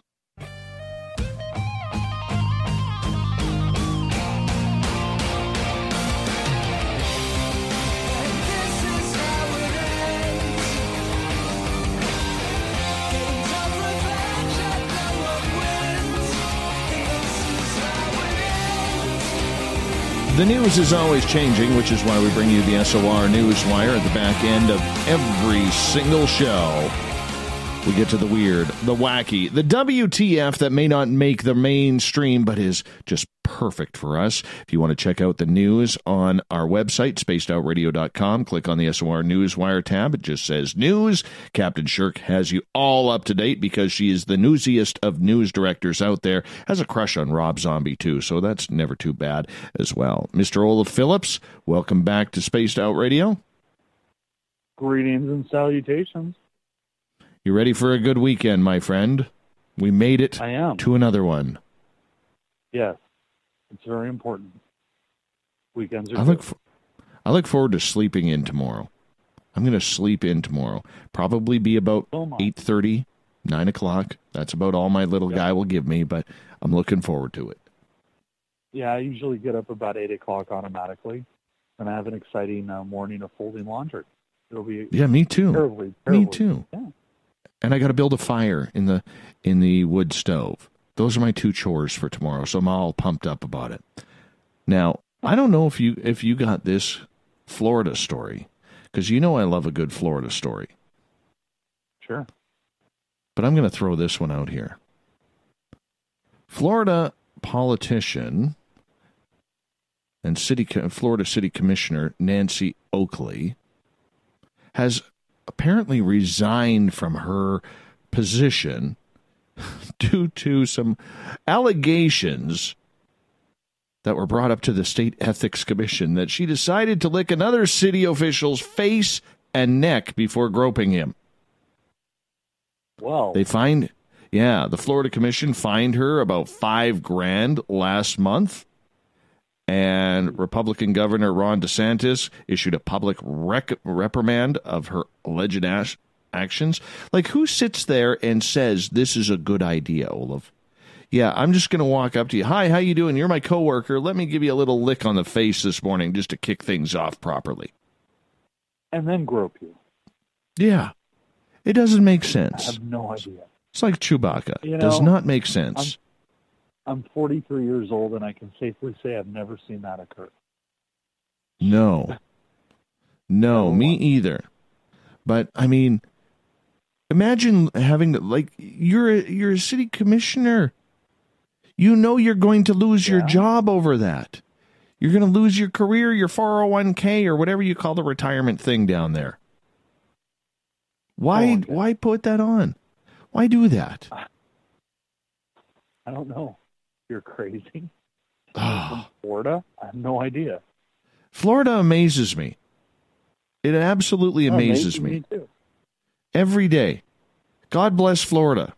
You provide a lot of good entertainment, people down there. Thank you for that. All right, Olaf, your turn now, my friend. What do you got for us? Woman's obituary jokes about finally having a smoking hot body thanks to cremation. Sybil Hicks' death was announced by her children in the most amusing way. They penned a first-person obituary for their beloved mother in which they pretended that she boasted about finally having a smoking hot body I've always wanted, having been cremated. The tongue-in-cheek tribute for the late Baysville, Ontario woman, who died at age 81 on February 2nd, appeared in the Hamilton Spectator newspaper this week. The last word, obit in today's at the Spec. I finally have the smoking hot body I have always wanted, having been cremated. Mom was never boring, Hicks' daughter Barb Drummond told Yahoo Lifestyle, explaining the obituary. Mom lived large. She would do anything for anyone, and it was rare for Mom to not have a smile on her face. Mom was always ready for a laugh. The witty obit also said Hicks left behind my loving husband, Ron Hicks, whom I've often affectionately referred to as a horse's ass. Stated which of her children, whom I have tolerated over the years, was her favorite, and lamented not being around to see my sweetest grandchildren grow up to be incredible people that they are meant to be. So fun obit from Ontario. Go Canucks. Well, that's the Canadian humor coming out right there. That's good old Canadian humor. Go out with a tan. Why not? That sounds like a good way. Yeah. Meanwhile, Grandma fights off attackers in clown masks with a child's scooter. Oh, Texas let's hear City, this. Texas. Police say a Texas woman used her granddaughter's scooter to defend herself against a pair of machete-wielding men wearing clown masks who attempted to rob the woman and her husband. Police say Aretha Cardinal and her husband Joseph Nelson were in the driveway of their Texas home last week when the masked men approached and placed a machete on Nelson's throat. Authorities say Nelson wrestled away the machete from one of the men while Cardinal grabbed the child's scooter from the driveway and used it to strike the other man. Nelson tells Houston television station KTRK the men tried to run away, but the couple chased them, smashing their vehicle window with the scooter. That is one deadly scooter, man. Is one deadly scooter. Deadly grandma. No kidding. Who tries to rip off a grandma, though? Like, who does that? An a-hole. Yeah, what kind of jerk do you have to be to rip off an elderly couple? I don't care what your situation is. Go to a gas station. Not that I'm promoting this, but go to a gas station, a convenience store. Convenience store clerk, that's better. Yeah, exactly. Leave Grandma and Grandpa alone. Right? Seriously, they worked hard for that. They don't deserve that. Bugs me. No, they don't. All right, let's move on here, brother. Man reportedly calls 911 about 200 times because he wanted someone to talk to. In St. Augustine, Florida, authorities say a man was arrested for misuse of 911 and calling the emergency line at least 200 times because he wanted somebody to talk to. According to a police report, an officer responded to a 911 hang-up complaint on January 30th at about 1 a.m. When authorities arrived at the scene, they met with 38-year-old Michael Reston, who told officials he had accidentally dialed 911 and did not have an emergency. Reston told officials his phone had run out of minutes and he just wanted someone to talk to. When authorities searched further into Reston's history, they learned he reportedly called 911 approximately 200 times in 2 months. Reston was arrested and received a first-degree misdemeanor charge for the misuse of 911. See, I don't think charging that guy is a good thing. Okay, I realize that. You know, I mean, you can't clog up 911 numbers. There are people who need that. All right? But on the flip side, let's get this guy some help. Why do we got to arrest everybody? Why do we got to arrest everybody? How about we help people get better? If the guy is lonely, why not sit on the phone with him and say, hey, you know, we're going to get you some counseling here. We're going to, you know, because every community offers free counseling. Get the guy some help rather than wasting court time and charging him and all that. I mean, come on. You know, if he continues after that help, arrest him. Absolutely. Absolutely arrest him.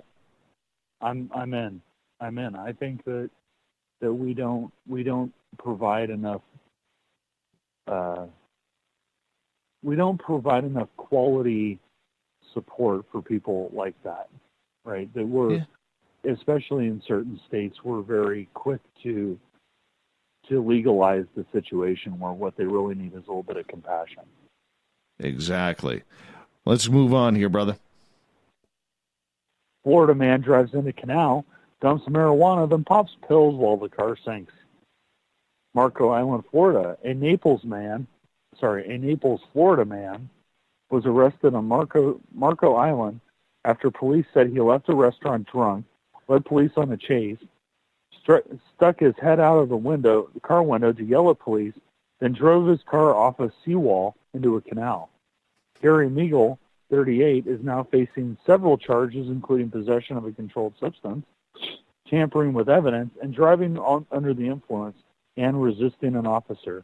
The Marcos Island police said they were called to a restaurant on North Collier Boulevard Tuesday night after someone saw Meagle selling large bags of marijuana. When officers showed up, Meagle took off in a black car. Eventually, he stopped in the middle of the road, stuck his head out the window, yelled something at the officers, then drove down a dead-end street. Meagle drove his car off a seawall into a canal, then dumped bags of marijuana into the water as the car was sinking, police said. Officers saw him take a large amount of pills while in the water. Police said Meagle resisted officers and refused to leave the canal. 2 officers had to pull him out of the canal. He was brought to the hospital before heading to the Naples Jail Center. Officers recovered over 5 pounds of marijuana as well as narcotics and amphetamines. And that's the news. Sounds like a rough night for that guy. Rough night. Yeah. Yeah. By the way, there's sharks in that water. Lots of sharks. In the canal. Either way, then there's alligators. Tell everybody before we get to the thought of the day where they can find Paranoia Magazine. ParanoiaMagazine.com, the Paranoia channel on Roku, Paranoia Mag on Instagram, and the Paranoid Traveler on YouTube. All right, I appreciate that, my friend. And on that note, let's fire this thing up. It's been light. It's been light on the wacky news, I gotta tell you. I hear you, my friend. Thought of the Dave happens every night at this time, where we post a question on our Facebook and Twitter pages, then read your responses on the air because we love the audience participation around here. So today's Thought of the Dave is as follows. What's the weirdest conspiracy theory you've heard? Oh, we go deep in this one tonight. Packed house. AJ kicks things off. Parasites. I know they exist, but holy, only that rabbit hole goes deep. Tim, reptilians are in charge of the English monarchy. Don't buy that one. Kevin, This book they keep trying to push on me reads that the money changers are not supposed to be in the temple of the Lord, but every Sabbath I go to the temple of the Lord, and lo and behold, they are there, and they are doing well. John, flat earth, nothing else needs to be said. Well, I think we had 2.5 hours of that. Catherine, the conspiracy that Florida exists. The news tells it all. Yeah, the news tells it all. Joe, in the 80s, German historian Herbert Illig noticed that there was a scant archaeological records from 614 to 911 AD. Obviously, he conducted those 300 or so years of history simply never happened. Illig's phantom time hypothesis motions that all documents referring to that time period were forged, and that contemporary archaeologists work hard to cover them up with truth. We currently live in the year 1708, and someone has been messing with our calendars. Wow. Okie dokie. Yeah. All right. Carl. Without a doubt, especially in this day and age, is the Earth is flat. This, of course, includes the myriad of associated conspiracies, such as the gigantic firmament dome, which protects the Earth from the waters above. This also inhibits space travel, thereby spawning even more conspiracies. The list is long with a flat earther. Gail, oh, please. What do you mean? They are all true. I read them on the internet. You've got to believe it if it's on the internet. Jade, flat earth. Oh, my God. In this day and age of technology and satellites, it really boggles the mind that anyone could possibly believe the earth is flat. David. Those satellites are held up with balloons. Didn't you know that? Oh, yeah. That's a lot of helium, man. Lots of helium. Let's get to David. He says, I always think it's odd how people pin the global conspiracy on either Zionists or Nazis. Who do you think would be mortal enemies? Who you'd think would be mortal enemies, that is. Kelly, the weirdest? I can honestly not answer that with a straight face. Although almost none of them are conspiracies, nor are they theories. It just seems to me that it goes back to your rant, Dave, about people labeling themselves a title that they haven't earned. Just write some nonsense, mix it in a bowl, and call yourself a conspiracy theorist. Joe, my favorite conspiracy theory? That JFK shot at Oswald first. That's so twisted, but it's funny. All right. Yeah. All right, Shar's theory, that there is no God, that the perfectly ordered universe just randomly made itself, that one man named Jesus from a tiny village over 2,000 years ago would be loved and known all over the world as Savior, could be a coincidence. How absurd. Craig, Tower 7 dropped at free fall speed after what was tantamount to a toaster fire on a day 19 guys with box cutters outwitted a multi-trillion-dollar defense department. Oh, that one cut deep for him. No pun intended. Christine, what's the weirdest conspiracy theory you've heard? That I'm human. LOL. Well, you look human. Your photos look human. Lance, weirdest conspiracy? That there are no conspiracies. Okay. Jason, flat earth. Gregory, there are so many, but the one that popped out at me just now is that the United States government is of the people, by the people, for the people. Clarify. I guess that it's a true statement in a way, but you notice that they never say which people they are actually talking about until it comes time for a major tax break. There's more, but I'm going to leave that one there. Steve, the Apollo missions. That one's interesting. I still think we went to the moon. Lisa, that the earth was flat, to conspire it would be that. BTW, by the way. Gabe, it's hands down flat earth theory. Dave, that a certain talk show host will make a comeback after disappearing in the desert. Oops. William, that Russia was responsible for a certain president being elected. Joyce, Oh, now we're getting political. That Bush, Sr., Hillary, and the Obamas are being kept at Gitmo. I read that on the internet, so it's got to be true. It's not likely a conspiracy. Michael, known as Penman, that the U.S. invaded Iraq to capture Saddam Hussein and weapons of mass destruction. And that's a good way to end it.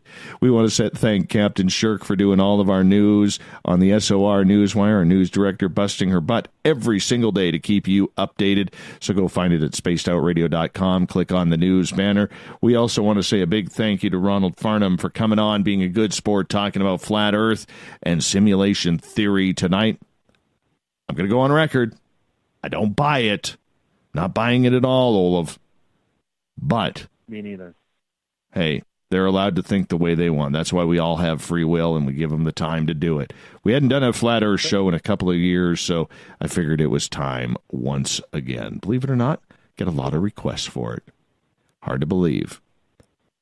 So, this weekend, don't forget, Saturday and Sunday night, you can tune in at spacedoutradio.com.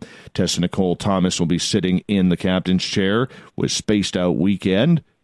She's going to go take you guys on a nice weekend journey while I am off finding my Zen and my Chi.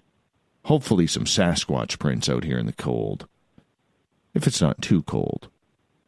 Because I'm really hoping, Olaf, that it starts to warm up. I'm about chilled out, and yet we're about to go into another deep freeze here. We got Mr. Ron Bumblefoot THAL rocking in the background with Little Brother is Watching.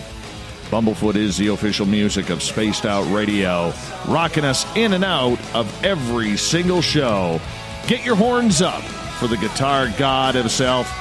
Special thanks to each and every one of you listening in, at home, in your cars, at work, in our chat rooms on Spreaker, Revolution Radio, Facebook in the SOR Space Travelers Club, and on Twitter at hashtag Spaced Out Radio. You made it a lot of fun this entire week. Remember, this show is copyright by Spaced Out Radio and SOR Media Ventures Limited. But for all of you, thank you for checking us out. Thanks for being our friends. Thanks for spreading the word about Spaced Out Radio, because together, my friends, we own the night. I will talk to you, all of you, on Monday. Join us for the weekend show with Tessa, because we're going to have a good weekend. You go have one yourself. See you Monday. Good night. Mr. Bumblefoot, we need you to we need a favor. We need you to take us home. See ya.